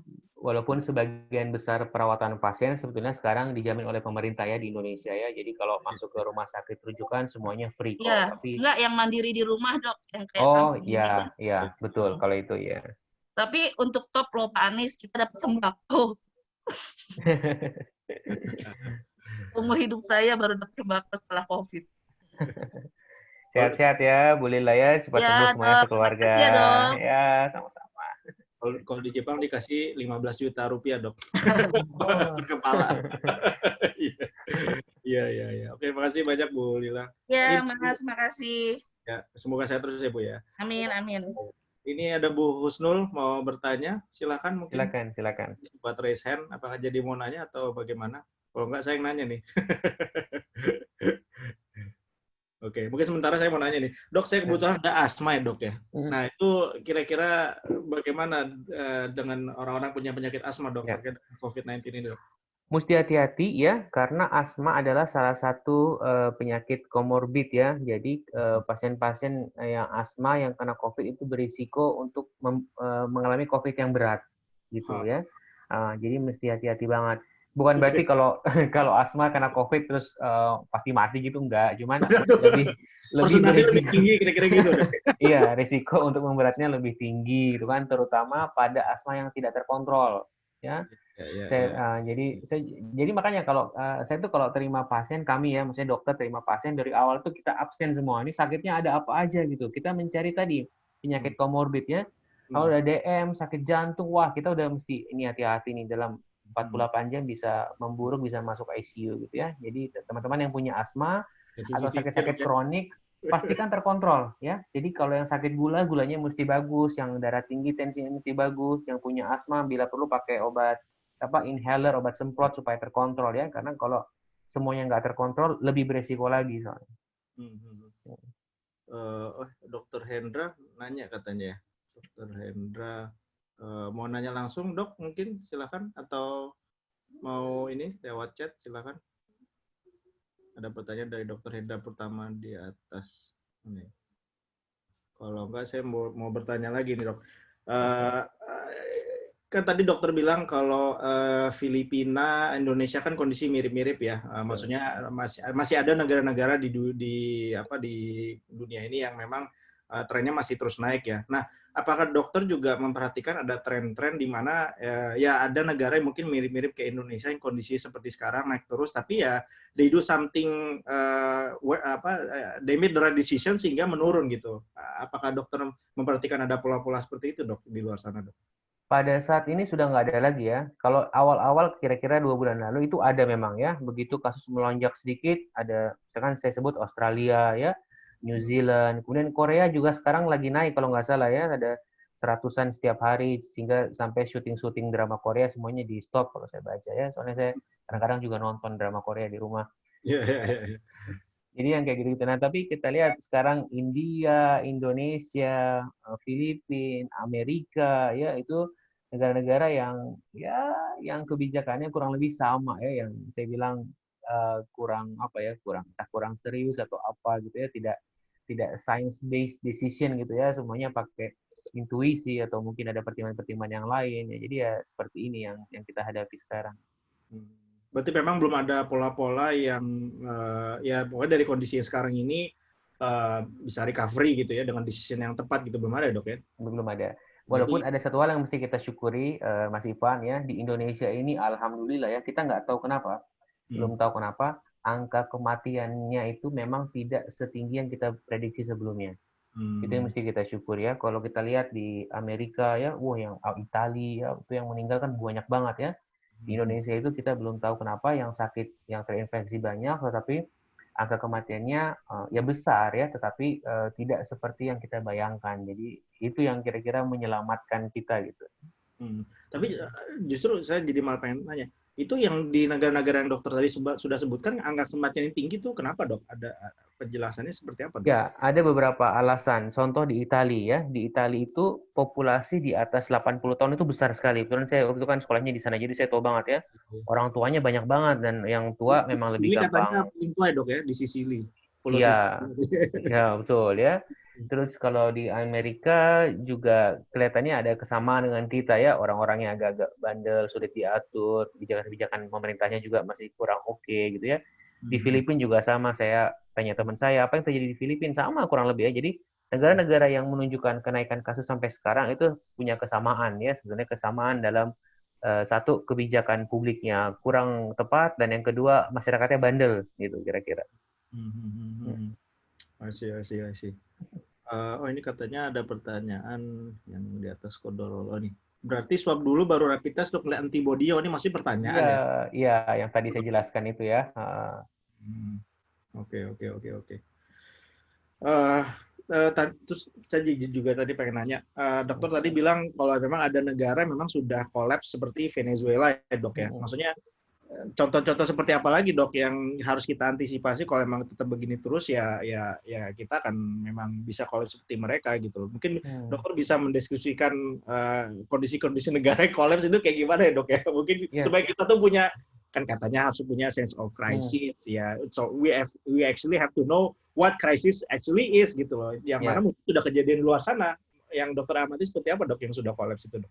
Oke, misalkan tadi Venezuela saya sudah kasih contoh jenazah bergelimpangan ya karena rumah sakit full. Di Italia waktu awal-awal waktu sedang peak-nya itu sama. Begitu banyak orang di UGD datang sampai dokter sampai paramedis tuh bingung ini mau nolong yang mana duluan gitu ya. Tetapi kemudian Italia sekarang kelihatannya sudah mulai recovery pelan-pelan ya, tetapi maksud saya untuk mencapai itu mereka kehilangan nyawa banyak sekali gitu di Italia itu gitu ya. Di Indonesia sampai sekarang sih belum seperti itu, tetapi udah mengarah ke arah sana. Ya teman-teman bisa baca berita-berita yang viral di media sosial, di Twitter, di Facebook, Instagram itu kan dokter-dokter menjelaskan kan. Saya juga pernah cerita pada suatu malam pasien saya mengalami perburukan, saya harus merujuk beliau ke ICU, kami menelpon 21 rumah sakit rujukan di Jabodetabek itu full. Ini contoh, ini tanda-tanda sistem yang akan kolaps itu karena mau merujuk orang aja udah nggak bisa, semuanya udah keisi gitu ya. Dan tadi saya bilang ya, kita mungkin bisa nambah ventilator, kita bisa nambah bed tempat tidur, tetapi kita nggak bisa nambah dokter, nggak bisa nambah tenaga kesehatan dalam waktu yang cepat. Oh, dok, ini ada yang nanya dok, ya, Mbak Ira, untuk OTG apa perlu CT scan toraks? Ya, jawabannya perlu ya, Mbak ya. Jadi paling nggak ronsen ya, nggak X-ray ya, nggak perlu CT scan. Jadi walaupun OTG kita tetap mesti pantau sampai 3 bulan ke depan ya. Saya sekarang ini di rumah sakit di poliklinik itu justru kebanyakan datang pasien yang sudah sembuh. Kenapa? Lagi di rumah sakit? Oh enggak, udah pulang karena ya makanya saya bilang malam aja deh biar enak, nanti kalau sore-sore nanti kepotong-potong segala macam ya. Jadi di rumah sakit ya sekarang banyak kedatangan teman-teman yang sudah dinyatakan sembuh dari COVID ya. Tetapi tadi ada yang rambutnya rontok terus ya, ada yang badannya sakit-sakit semua, ada yang sesak terus sampai 3 bulan. Ya ini ternyata sudah menjadi suatu kondisi entitas penyakit baru yang oleh WHO disebut long COVID syndrome ya. Awalnya Mas Ivan dulu pasien-pasien yang kayak gini datang ke dokter dibilang lu stres kali, lu cemas kali, lu gila kali habis COVID. Jadi ini ya. Jadi diarahkannya ke psikiater atau ke psikolog. Tapi ternyata tidak, ternyata betul. Beberapa paper, beberapa jurnal menunjukkan memang tadi kalau kita ronsen ternyata masih pneumonia setelah 3 bulan ya. Kita lihat sendinya masih radang. Jadi betul. Jadi sisa-sisa radangnya ini masih bertahan jangka panjang pada 56% orang ya, jadi cukup besar. Jadi tapi jangan terlalu khawatir juga ya. Jadi nanti teman-teman yang habis COVID khawatir nggak? Saya cuma pesan pokoknya tetap harus mau OTG, mau dia bergejala sedang, berat, tetap harus dipantau kesehatan paling nggak selama 3 bulan ke depan. Dok, ini tadi kan dokter menjelaskan COVID-19 itu bisa berpengaruh sampai ke testis segala macam. Terus juga ada apa namanya? Saya pengen tahu itu maksudnya bagaimana secara detail itu. Dan mungkin ini terkait dengan pertanyaan tadi yang itu juga. Kan kita tahu sendiri kalau COVID-19 ini kan virusnya kan apa ya bisa memunculkan strain-strain baru ya dok ya sehingga nah ini fenomena seperti terkait dengan perubahan-perubahan strain ini seperti apa dok dan bagaimana ini akan berpengaruh terhadap apa namanya upaya untuk memang menemukan vaksin yang punya apa namanya keakuratan yang memang sesuai untuk menyembuhkan pasien COVID ke-19 ini gitu. Iya. Jadi virus SARS-CoV type 2 ini penyebab COVID ini sayangnya dia kan untuk menginfeksi kita masuk dia nempel di reseptor ya namanya reseptor ACE ya AC. Sayangnya ACE ini ada di mana-mana. Tadi saya bilang ya tidak hanya di paru, ada di jantung segala macam ya. Tadi saya bilang bahkan dia bisa nembus ke plasenta karena plasenta juga ada reseptor ACE-nya ya. Jadi semuanya bisa. Sehingga gejalanya tadi makin tidak khas ya menyulitkan kami yang di lapangan ini COVID apa bukan gitu ya. Jadi ya itu yang bikin bikin repot gitu ya. Terus tadi pertanyaan kedua apa maaf saya tentang strain virus. Oh iya.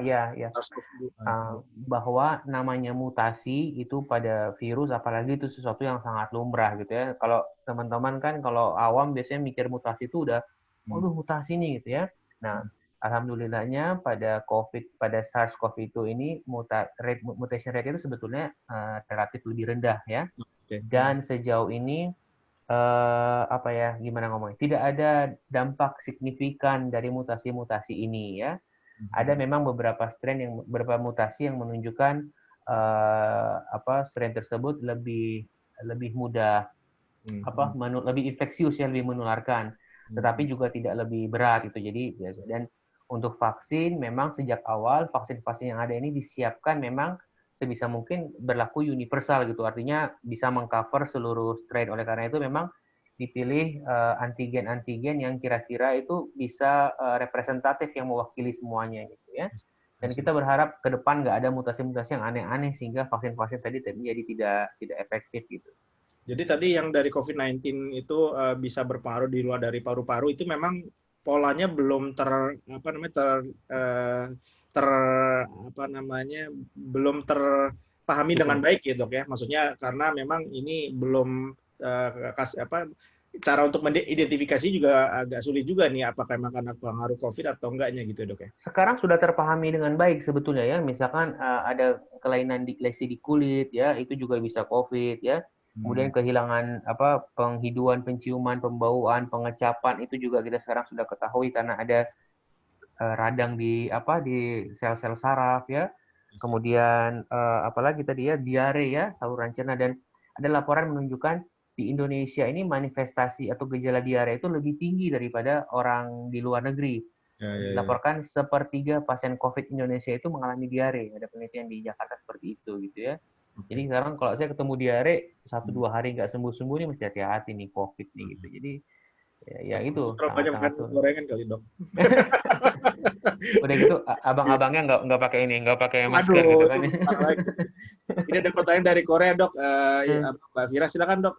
Mbak Fira kalau mau nanya silakan Mbak. Oke, terima kasih Mas Ivan. Selamat malam dokter. Malam Mbak Fira. Saya kebetulan punya rencana balik ke Indonesia bulan depan nih dok. Nah, terus itu kan kalau dari sini, kalau kita mau balik ke Indonesia itu kan kita harus punya sertifikat yang swab test ya. Betul. Nah, berarti kan otomatis saya bakal swab test itu 2 hari sebelum jadwal penerbangan ke Jakarta. Nah, setelah saya sampai di Jakarta, tadi saya agak miss penjelasan dokter. Setelah saya sampai di Jakarta, kira-kira berapa hari jaraknya dari setelah saya sampai saya harus swab lagi? Atau mungkin swab nggak perlu karena sudah sebelumnya swab, jadi hanya rapid aja? Gitu aja dok, terima kasih. Oke Mbak Fira. Tetap nanti jawabannya harus mengikuti regulasi ya. Takutnya nanti dari Indonesia juga ada ketentuan swabnya mesti sekian-sekian. Kalau dulu saya ingat kalau nyampe dari luar negeri mesti nginep di Wisma Atlet dulu tuh beberapa lama ya. Saya nggak tahu kalau sekarang atau kalau nanti pas PSBB ya. Nah, tapi ini saya menjawab dari sisi kedokteran ya. Jadi sebelum berangkat naik pesawat udah swab nih, terus negatif ya. Nah, sekarang kita bicara kondisi di pesawat ya. Ini saya kasih tahu aja ya. Nah, dari teman-teman dari maskapai itu selalu menunjukkan bahwa pesawat itu aman. Karena katanya ada filter HEPA-nya, kemudian sirkulasi udaranya terganti setiap berapa menit sekali gitu ya. Intinya aman dan katanya belum pernah ada kasus COVID yang dilaporkan penularan dari pesawat ya. Ya, walaupun demikian kalau dari hasil saya mengikuti diskusi-diskusi dengan berbagai stakeholder sebetulnya ya itu termasuk berisiko ya, apalagi penerbangan long haul ya yang lama gitu ya. Karena itu ya silakan kalau mau terbang, tetapi artinya tidak boleh buka masker ya, nggak bisa makan, nggak bisa minum gitu kan, karena pasti kalau minum pasti buka masker ya. Dan tetap kita untuk menilai klaster pesawat itu susah karena orang-orangnya kan habis terbang terus pergi kemana gitu, jadi kita nggak bisa nge-trace gitu kan ya. Intinya saya mengatakan bahwa naik pesawat pun itu berisiko ya, jadi kalau nggak penting-penting banget nggak usah, tapi kalau harus naik pesawat maskernya harus selalu ini, dan cari maskapai yang punya rekam jejak maintenance dengan bagus lah gitu ya. Jangan, kalau di Indonesia terutama pesawat domestiknya kan banyak yang ya begitulah ya, pokoknya pilih yang bagus. Nah terus begitu sampai di Indonesia, idealnya swabnya adalah 24 jam setelah turun dari pesawat. Jadi 24 jam setelah turun dari pesawat, Mbak Vira sebaiknya karantina mandiri dulu. Jangan ketemu orang rumah dulu, jangan ketemu orang tua apalagi ya. Silakan masuk hotel atau masuk apa. 24 jam, paling cepat 24 jam. Kalau bisa 3 hari lebih bagus ya, tapi minimal 24 jam. Itu lakukan swab. Sampai swabnya keluar, tetap harus karantina mandiri dulu. Gitu ya. Kecuali milih yang ekspres ya. Di Indonesia swab ekspres 4 juta harganya, Mas Ivan ya. Jadi 1 hari jadi SMD itu 4 juta. Kalau yang rata-rata sekitar 1-2 juta ya. Nah, sampai hasilnya ada di karantina mandiri, kalau negatif baru boleh ke rumah, ketemu keluarga, ketemu orang tua. Gitu kira-kira. Sini ada pertanyaan dari Dr. Ani, Dok, yang perlu dikontrol selama 3 bulan itu apa aja ya? Apa perlu rotorak persekian miligram atau gimana? Ya, halo Dr. Ani. Ya, jadi kalau yang rutin dilakukan tentu satu pemeriksaan radiologis ya, tadi X-ray ya, atau kalau saya biasanya X-ray tiap bulan dan CT scan tiap 3 bulan sekali biasanya ya, karena CT scan kan juga ada resikonya ya. Kemudian pemeriksaannya yang lainnya berdasarkan keluhan aja ya. Kadang-kadang kita perlu periksa darah ya, periksa darah perifer lengkap ya, DPL, leukositnya berapa gitu.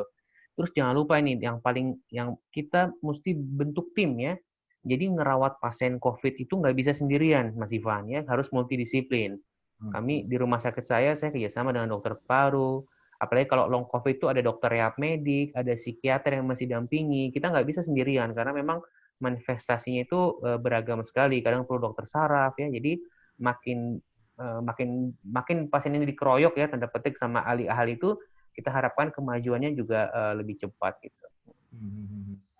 Ini ada pertanyaan, Dok. Saya menanyakan terkait dengan meningkatnya OTG di Indonesia, namun angka kematian masih terkendali. Apakah hal ini berarti herd immunity masyarakat Indonesia mulai terbentuk? Untuk orang yang pernah terinfeksi COVID-19, jika terinfeksi kembali, tingkat virulensinya lebih rendah ya. Terima kasih. Terus ya, dan juga nanya ini herd immunity itu apa sih sebetulnya gitu? Ya. Ini aja deh, herd immunity dulu ya. Herd immunity itu sebetulnya awalnya konsepnya dari vaksinasi ya, dari imunisasi. Jadi kekebalan komunitas terjemahannya. Jadi kalau dalam suatu populasi, suatu masyarakat, kalau yang divaksinasi itu sedikit, lalu kemudian ada orang yang sakit, maka nggak ada yang menjadi benteng. Jadi gampang banget penyakitnya menyebar. Kayak sekarang ini, kayak pandemi kan, vaksinnya nggak ada, jadi penyebarnya gampang.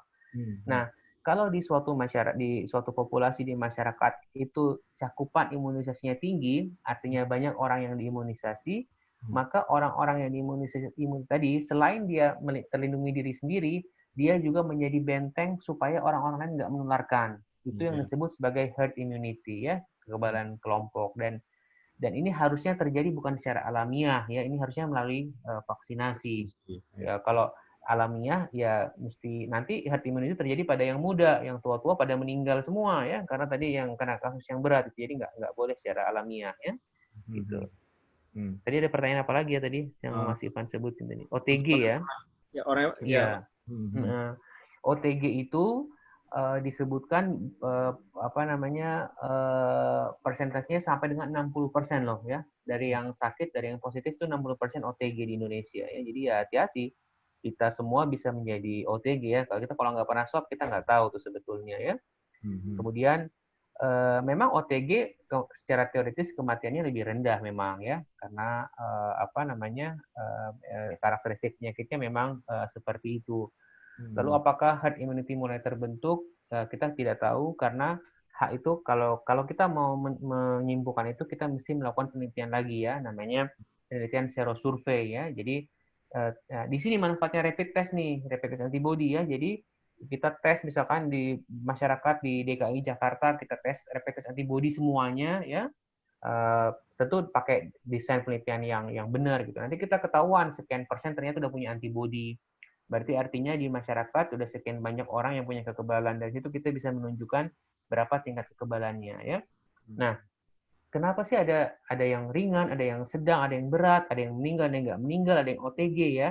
Itu kompleks sekali ya. Tadi terkait dengan orangnya sendiri, daya tahan tubuhnya, lalu virulensi virusnya, dan ini yang terakhir yang menarik sebetulnya ya. Jadi adanya proteksi silang ya, proteksi silang dari coronavirus tipe yang lain. Coronavirus itu kan banyak sekali ya. Kalau nggak salah yang menginfeksi manusia itu ada 13 atau 16 ya, agak lupa. Nah, coronavirus itu pada umumnya menyebabkan common cold pada orang-orang ya, selesma yang batuk pilek yang merah-merah itu setiap 2-3 bulan sekali itu ya.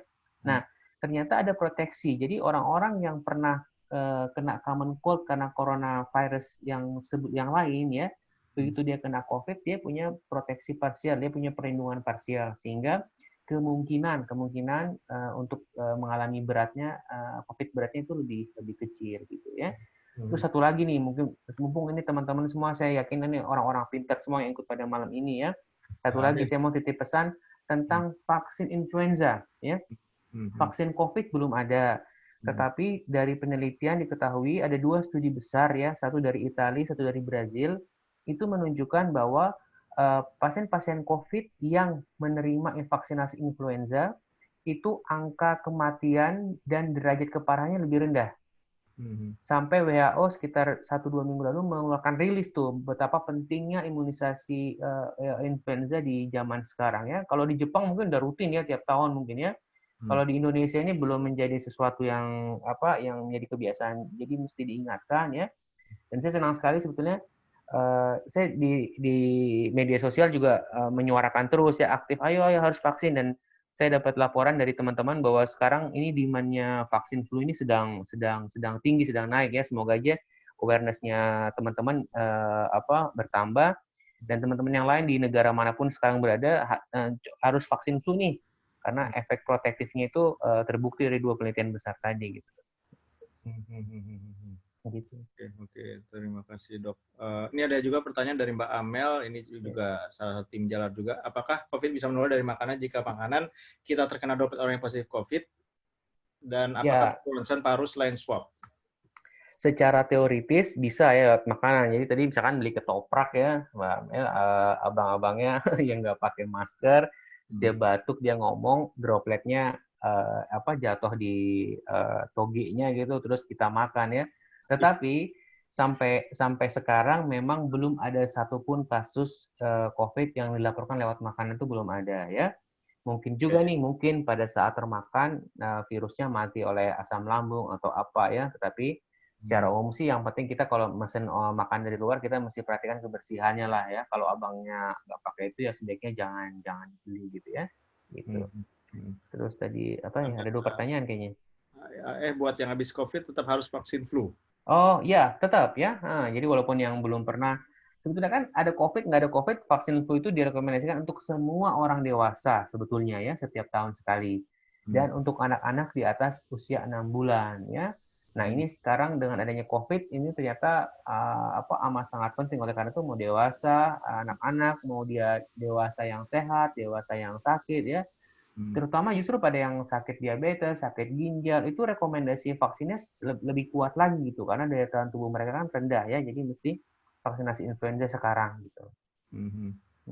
Ini lagi vaksin flu juga direkomendasikan untuk anak-anak ya, Dok? Ya, di atas 6 bulan, usia 6 bulan udah mulai vaksin flu ya. Dok, ini kan ada juga orang-orang yang suka jualan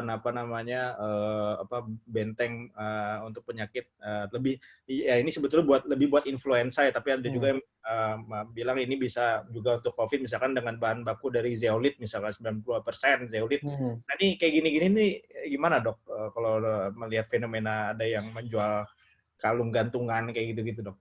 Ya, termasuk yang dari Jepang kalau nggak salah ya, itu viral di Indonesia tuh ya.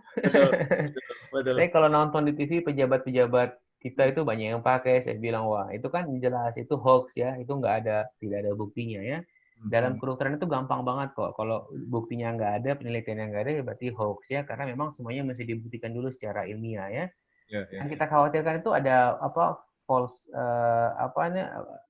jadi keamanan yang semu ya, jadi wah saya udah pakai kalung kayu putih, minyak kayu putih atau apapun ya terserah, tapi udah pakai begituan jadi seolah-olah kebal terhadap COVID, padahal tidak seperti itu ya. Jadi mesti hati-hati. Yang penting kan tadi 3 aja, pakai masker ya, kemudian jaga jarak ya, dalam artian juga keluar rumah bila perlu, sama cuci tangan. Kita kerjakan aja hal-hal yang sudah standar lah, yang udah pasti efektivitasnya gitu. Bukan pakai kalung zeolit ya, Dok ya? Bukan. Ini vaksin flu sebaiknya diulang berapa lama? Setahun sekali ya, karena setiap tahun virusnya itu yang circulating virus itu berbeda-beda. Jadi yang tahun ini beda, tahun depan beda lagi gitu. Oke. Ini Pak Roland nih yang tadi pertamanya kayaknya mau nanya lagi nih. Tapi ada yang lain nih yang mau nanya dulu. Pak Junianto, bagaimana manfaat vaksin pneumonia? Diulang berapa lama? Oke, pertanyaan yang bagus juga ya. Jadi dalam keadaan yang umum, vaksin pneumonia itu teman-teman adalah radang pada paru-paru ya. Vaksin pneumonia pada orang dewasa itu diberikan pada usia 50 tahun ke atas. Sekali seumur hidup ya. Jadi kalau vaksin flu kan diulang tiap tahun. Kalau vaksin pneumonia itu sekali seumur hidup. Di Indonesia vaksin pneumonia pada dewasa itu mereknya cuma satu. Jadi saya sebut aja Prevnar ya, mereknya Prevnar. Jadi Prevnar ini diberikan sekali seumur hidup. Tetapi pada konteks pandemi dari WHO itu juga ada anjuran ya, walaupun umurnya belum sampai 50 tahun, tetapi pada kondisi-kondisi tertentu ya, misalkan tadi Mas Ivan ada asma, terus ada yang merokok segala macam, itu boleh diberikan walaupun usia kita belum 50 tahun gitu.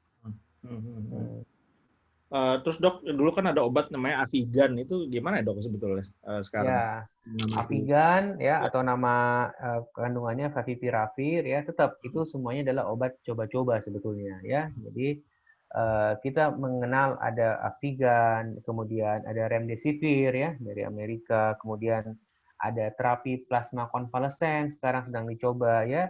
Sifatnya semuanya masih trial and error. Dan kebanyakan itu diberikan pada kasus yang berat memang ya. Namanya kalau berat dan kita belum punya obatnya, jatuhnya jadinya coba-coba. Tentunya coba-cobanya ini harus berdasarkan evidence, harus ada bukti ilmiahnya gitu ya. Jadi termasuk Avigan dari satu penelitian menunjukkan hasilnya bagus, tapi dari penelitian lain menunjukkan hasilnya kurang bagus ya. Jadi sampai sekarang saya bilang tadi belum ada obat yang 100% aman dan efektif buat COVID. Oke. Kembali ke Pak Roland, silakan Pak. Kayaknya masih penasaran banget nih. Silakan Pak Roland. Pak Roland, monggo Pak, saya sudah admit Bapak.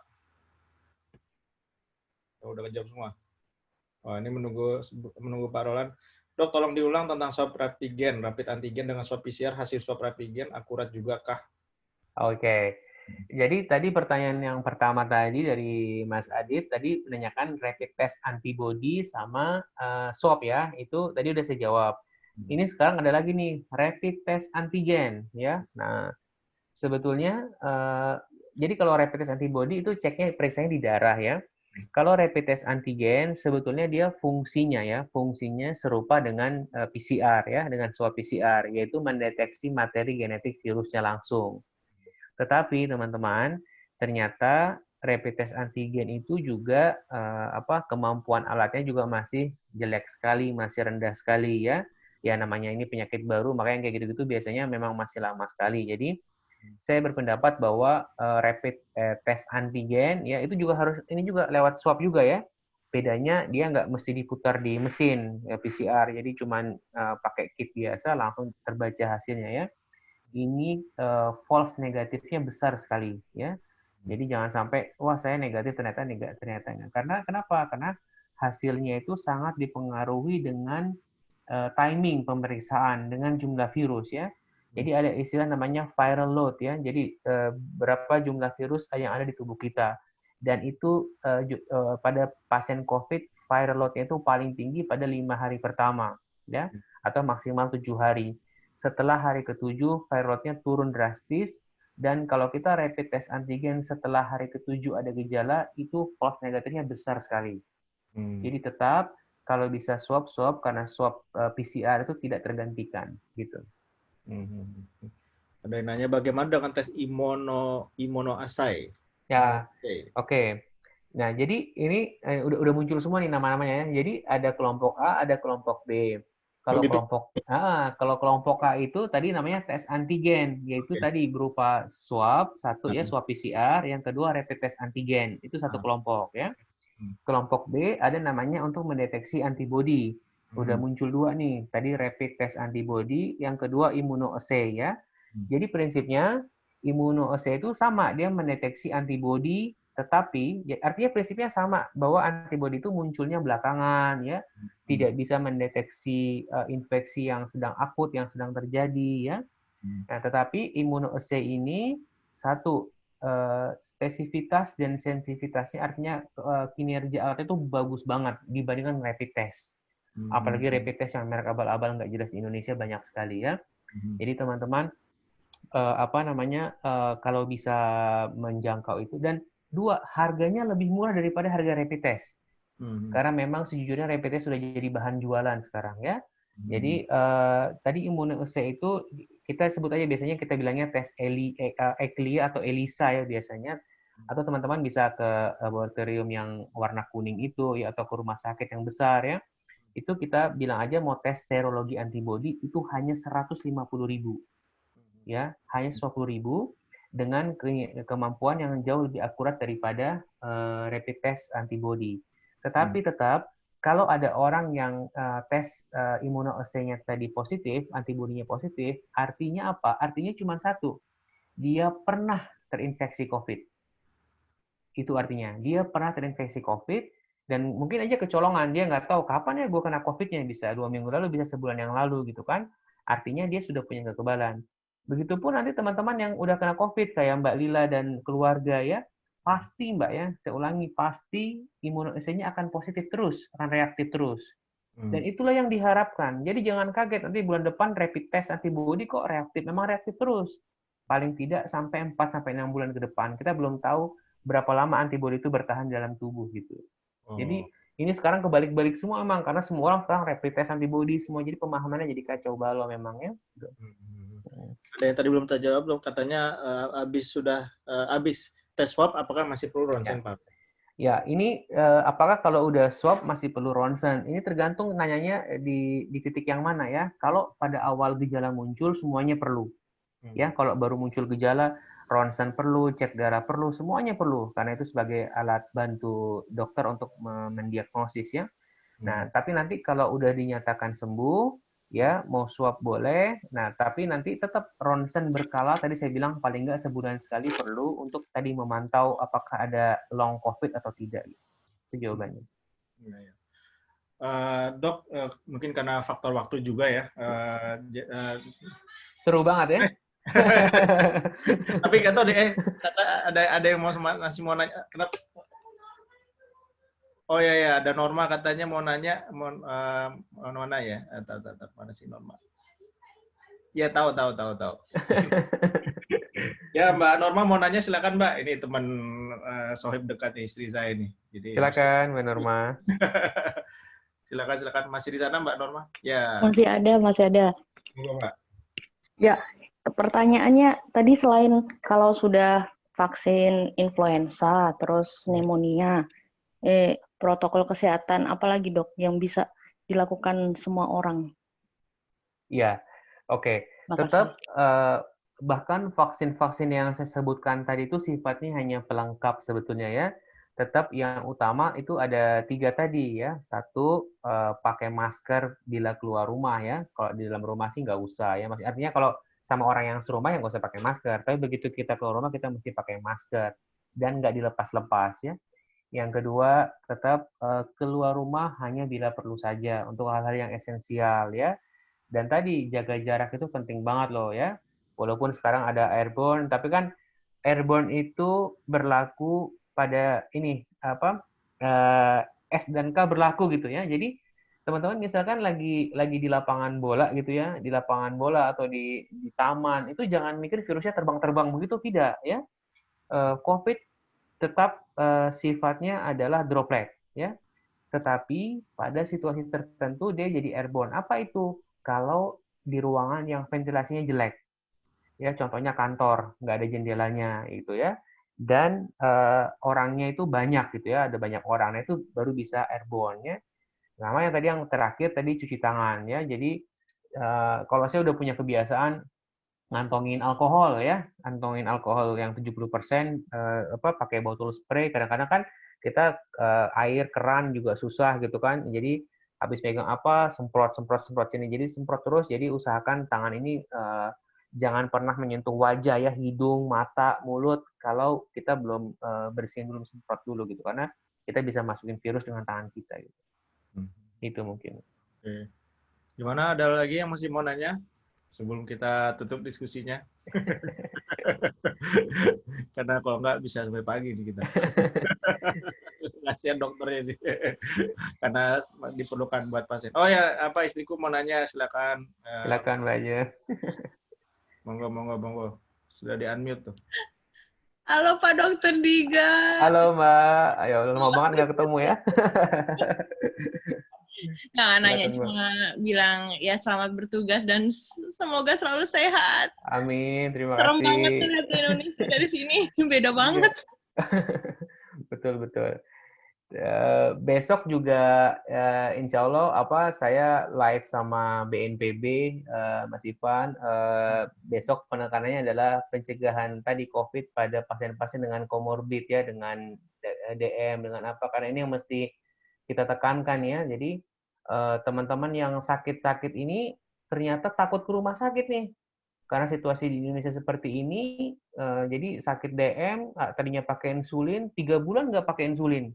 Coba ya, mau beli juga obatnya nggak ada, uangnya nggak ada. Jadi penyakit gulanya berantakan, sakitnya parah, kambuh ya. Jadi ini mesti diingatkan bahwa teman-teman yang punya sakit kronik, sakit diabetes, sakit jantung, tetap harus ke rumah sakit, ke dokter ya. Tentu kan kita di rumah sakit juga sudah menerapkan protokol pencegahannya, tapi jadi itu juga penting tuh. Makasih ya Mbak Ajeng ya. Ya. Ini ada lagi dok yang nanya nih Pak Junianto, dok, vitamin yang dapat membantu meningkatkan imunitas tubuh, bagaimana dosisnya? Jawabannya tidak usah ya, maksudnya yang penting adalah makan sayur dan buah ya, dan makan yang bergizi, artinya karbohidrat, protein, vitamin itu wajib ya. Bahkan dari WHO ada anjuran selama pandemi makan sayur dan buah itu 5 porsi sehari. Banyakin ya. Karena sebetulnya kebutuhan harian vitamin kita itu kecil dan tercukupi dari makanan dan minuman sehari-hari. Kecuali kita makannya gorengan mulu, Indomie mulu gitu ya. Itu mungkin nggak tercukupi. Prinsipnya vitamin apapun, suplemen itu sifatnya bukan rutin, bukan reguler ya. Saya pun yang termasuk kelompok risiko tinggi karena setiap hari ketemu pasien, saya hanya minum beberapa vitamin kalau saya merasa misalkan kadang-kadang kita sedang tidak fit, atau misalkan saya malam ini tidurnya kurang atau apa, itu boleh. Tapi buat short term aja, paling 2 hari, 3 hari ya. Ada beberapa vitamin yang terbukti punya manfaat ya untuk COVID, terutama satu vitamin C. Ya, dosisnya 500 sampai 1000 mg per hari. Merek apapun boleh, mau vitamin, mau apa terserah, pokoknya vitamin C ya. Yang kedua vitamin D. Ada penelitian menunjukkan orang Indonesia mayoritas defisiensi vitamin D. Dan daya sistem imunitas kita itu bekerjanya sangat erat dengan kecukupan vitamin D. Jadi sesekali minum suplemen vitamin D, merek apapun boleh ya. Yang terakhir zinc sebetulnya. Zinc itu dalam kondisi normal sebenarnya tercukupi dari makanan. Tapi kalau teman-teman yang sedang sakit ya, misalnya yang positif COVID, itu membutuhkan suplementasi zinc memang secara khusus. Itu paling. Tapi tetap di antara semua kita yang penting makan sayur dan buah setiap hari, harus dipaksain gitu. Mungkin kan kenapa saya merasa nyaman di Jepang karena makanannya sangat terjaga sih dok. Maksudnya ya karena ya istri saya juga yang masakin juga, dan ya kalau makan di luar pun juga pastinya ya sudah sangat ini ya terjaga sekali ininya secara nutrisinya dan secara kebersihannya gitu. Ini ada yang nanya juga dok, kalau ada reseptor AC ya. Namun tidak ada infeksi dari ibu ke bayi ya dokter, terima kasih. Betul ya. Sampai sekarang memang transmisi vertikal ya, artinya infeksi dari ibu ke bayi itu belum diakui atau ditetapkan secara resmi, dianggap belum ada. Tetapi laporan kasusnya itu mulai banyak sebetulnya ya. Di Indonesia aja itu sering tuh bayi baru lahir umur berapa hari di swab ternyata positif, ibunya positif gitu ya, ibunya positif, bayinya di swab juga positif. Kita kan nggak tahu dari mana ketularannya gitu kan. Jangan-jangan saat dalam rahim gitu ya. Tapi betul sampai sekarang transmisi vertikal pada COVID itu memang belum ditetapkan sebagai jalur transmisi yang sering terjadi gitu ya. Ini Mbak Ica nanya ini kalau sudah pernah positif sampai 3-4 bulan ke depan rapid antibody pasti akan positif. Betul. Ya, 4 sampai 6 bulan bahkan ya akan positif terus itu. Jadi jangan kaget ya. Jadi dan itu yang diharapkan. Kalau pernah sakit harusnya ada antibody, ada kekebalan gitu. Jadi ada yang saya kemarin ada pasien saya pramugari ya.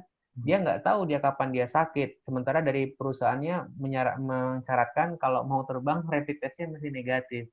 Saya bilang nggak bisa Mbak ya, dalam 6 bulan ke depan ini akan terus positif terus. Jadi Mbak ya nggak boleh terbang, dan yang salah maskapainya. Harusnya kan dia tidak boleh terbang kalau sedang menularkan, tapi kita tahu di atas 2 minggu itu nggak menularkan lagi gitu. Besok tahu di alamat mana dokter katanya? Oh, di kawal COVID ya, lawan COVID di BNPB, ada Instagramnya lawan COVID. Teman-teman juga boleh ini kok pantau aja Instagram sama Twitter saya @dirgarambe. Biasanya kalau ada informasi talk show gitu saya selalu share di media sosial saya. Ya @dirgarambe gitu. Silakan. Ini ada pertanyaan terkait imbus dok.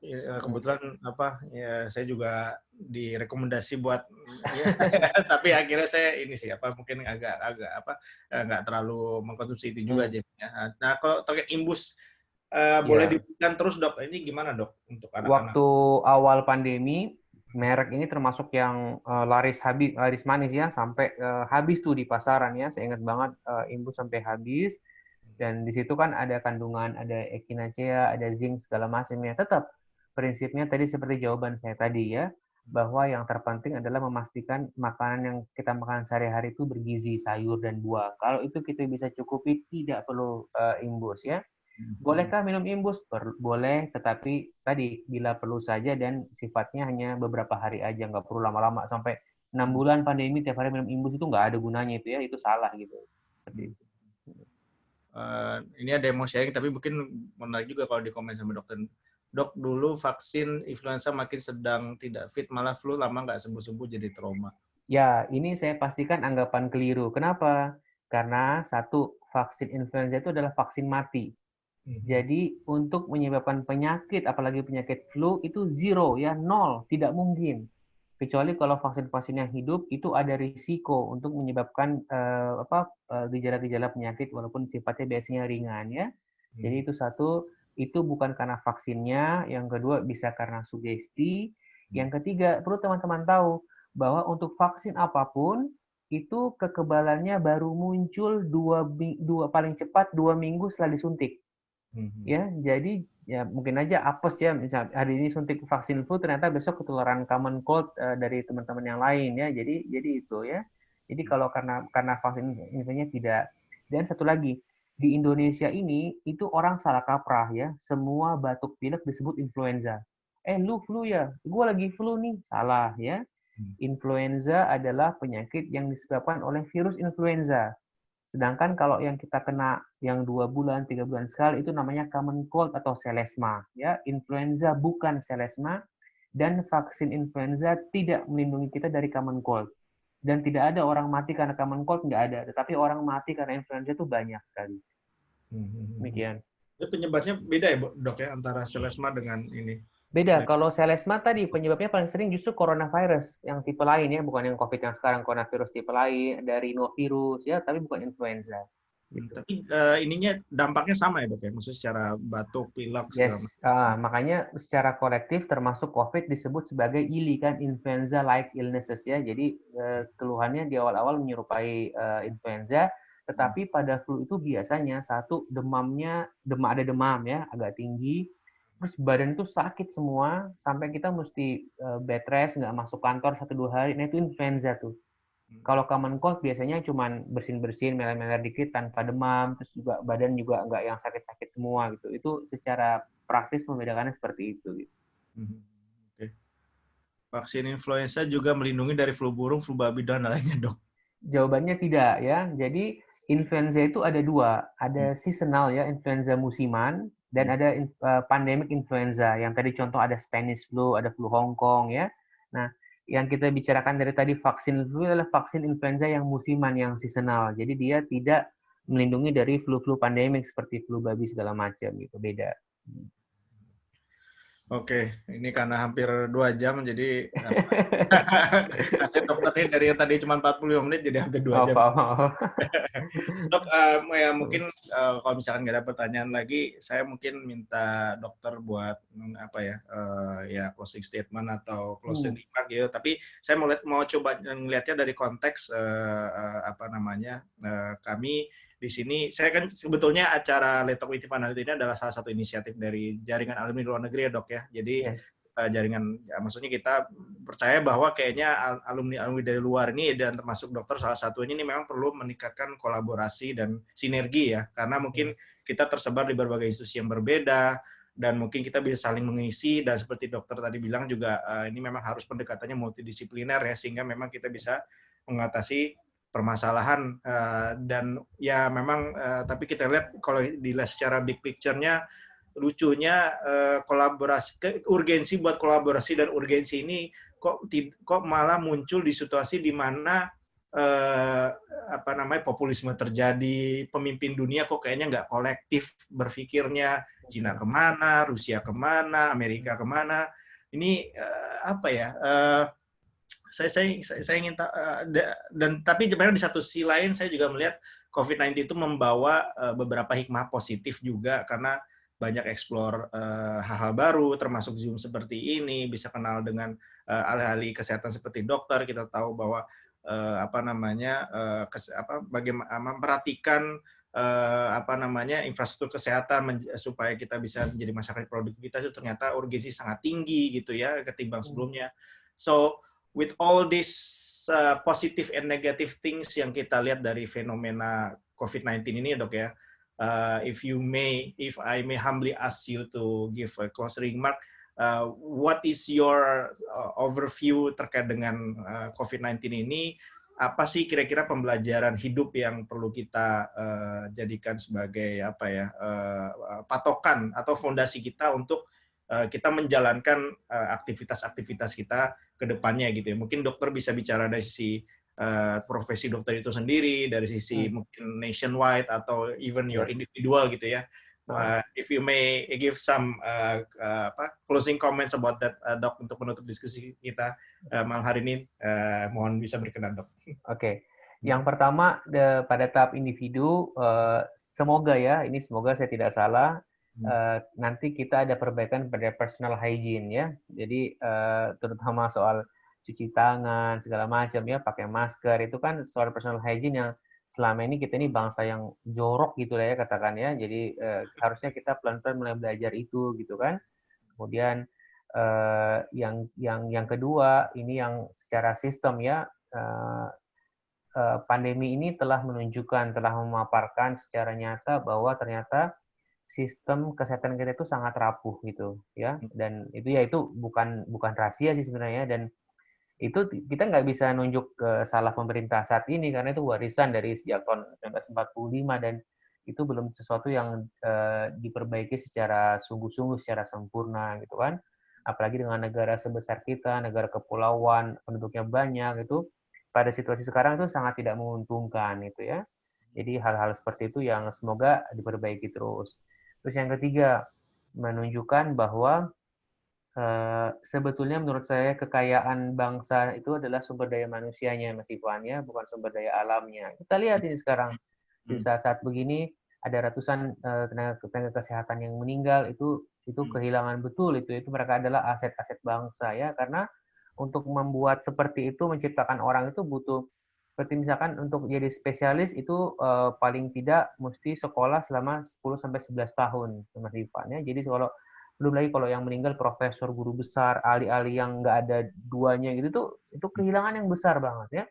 Makanya menyadari lagi bahwa harusnya kita, bangsa kita ini bisa lebih menghargai lagi orang-orang yang punya keahlian tertentu, yang profesi-profesi tertentu yang terutama bermanfaat untuk orang banyak, ya.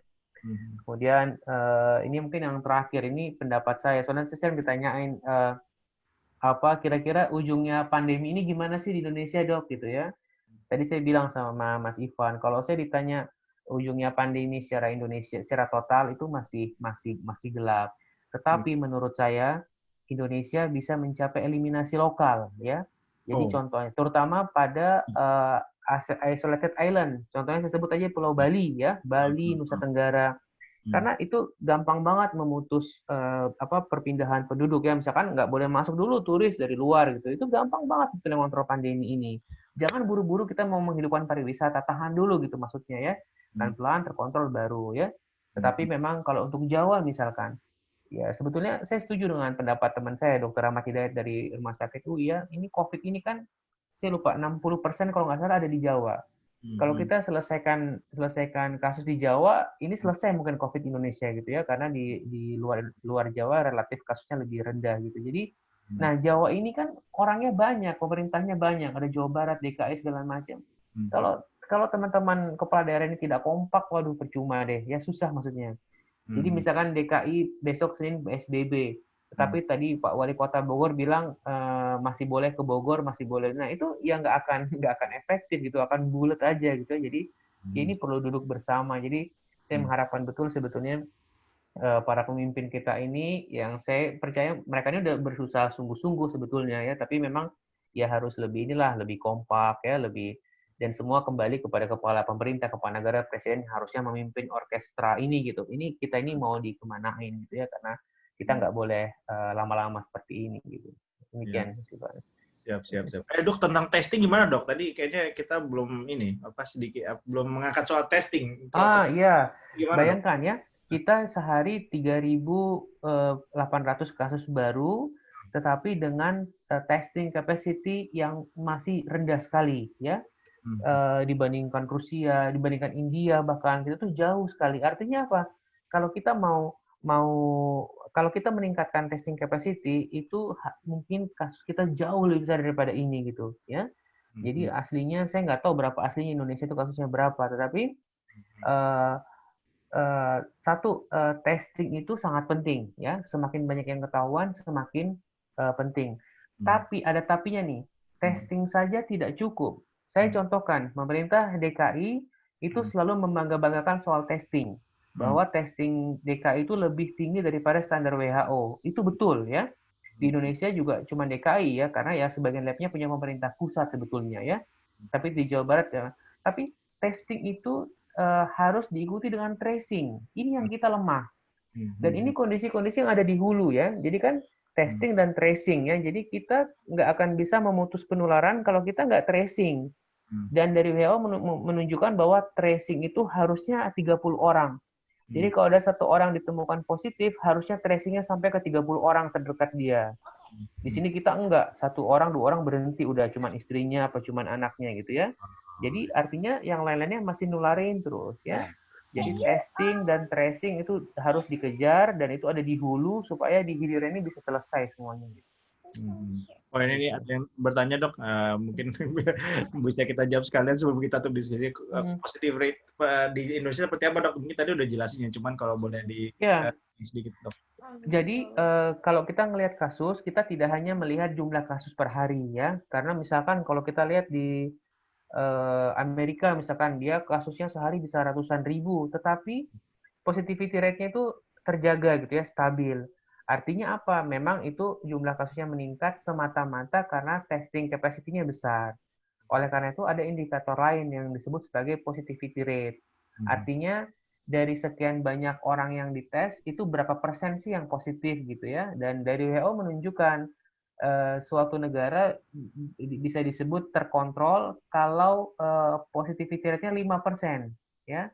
Di Indonesia itu terakhir 18%. Jadi masih jauh sekali ya. Dan ini bukannya turun malah makin naik gitu ya. Jadi kesimpulannya di Indonesia memang belum terkontrol. Jadi bukan karena testing kita udah banyak nih, tidak.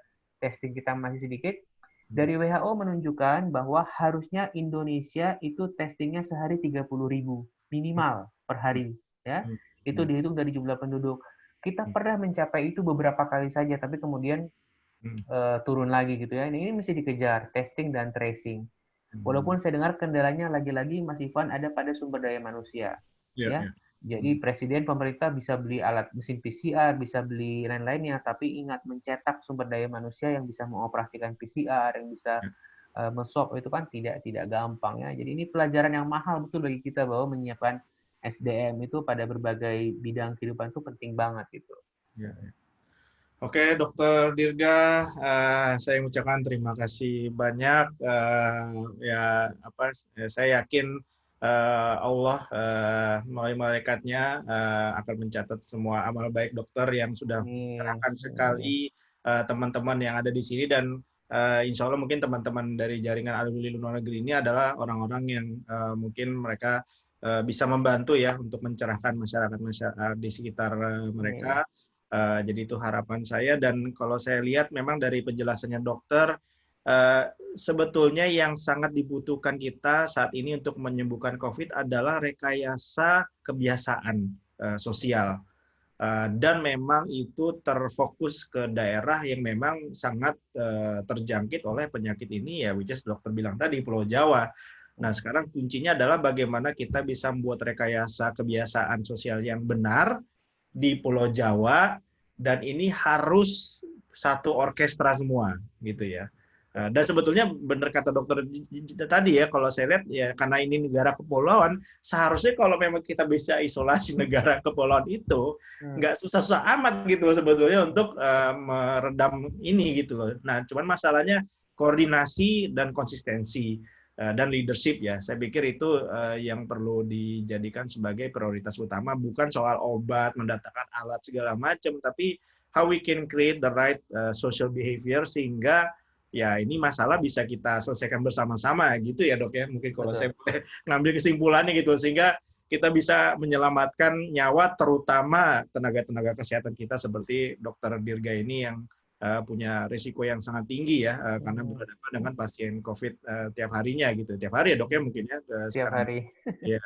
Jadi oleh karena itu juga kami di sini semua saya yakin 46 orang dengan keluarganya mungkin minimal 100 orang atau mungkin 200 orang mendoakan dokter Dirga dan juga keluarga bisa sehat selalu, bisa terus semangat, memberikan pencerahan bagi semua lapisan masyarakat, karena tadi kita juga bisa menyimak ya dari pertanyaan-pertanyaan yang muncul, memang beragam sekali gitu ya jenis pertanyaannya gitu, dengan mungkin mewakili berbagai latar belakang sosial yang berbeda gitu. Jadi saya pikir mungkin hari ini juga cukup merepresentasikan di keberagaman dari masyarakat Indonesia yang mungkin punya banyak pertanyaan-pertanyaan yang saya lihat kayaknya memang sudah cukup terwakili dari diskusi kita malam hari ini. Mungkin itu saja dari saya untuk menutup diskusi Let's Talk with Ivananto malam hari ini episode ke-7. Mungkin termasuk yang pesertanya paling banyak ya, 50 orang lebih ya, karena emang hot issue banget. Jadi sekali lagi saya mengucapkan terima kasih banyak, jazakallahu khair, dan mohon maaf lahir batin kalau memang ada salah kata dari saya, terutama sudah memperpanjang waktunya dari yang sampai hampir 2 jam. Sekian saya tutup diskusinya. Kita ketemu lagi di lain waktu, insya Allah. Let's Talk with Ivananto akan muncul lagi di episode 8 tanggal 25 September mungkin ya, insya Allah. Dan mungkin kita nggak tahu apakah mungkin kita bisa perlu berbincang lagi dengan dokter Giga. Kita lihat silakan. Depan seperti apa.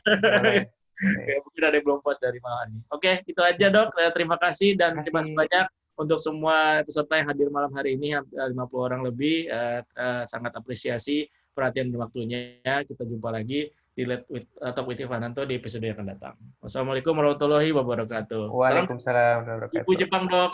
Yo, thank you. Ya, sampai jumpa. Terima kasih. Ya, oke. Saya tutup. Oke, terima kasih banyak semuanya ya. Kita jumpa lagi di episode berikutnya. Insya Allah tanggal 25 September, 2 minggu lagi. Ya, sampai jumpa dan oyasuminasai.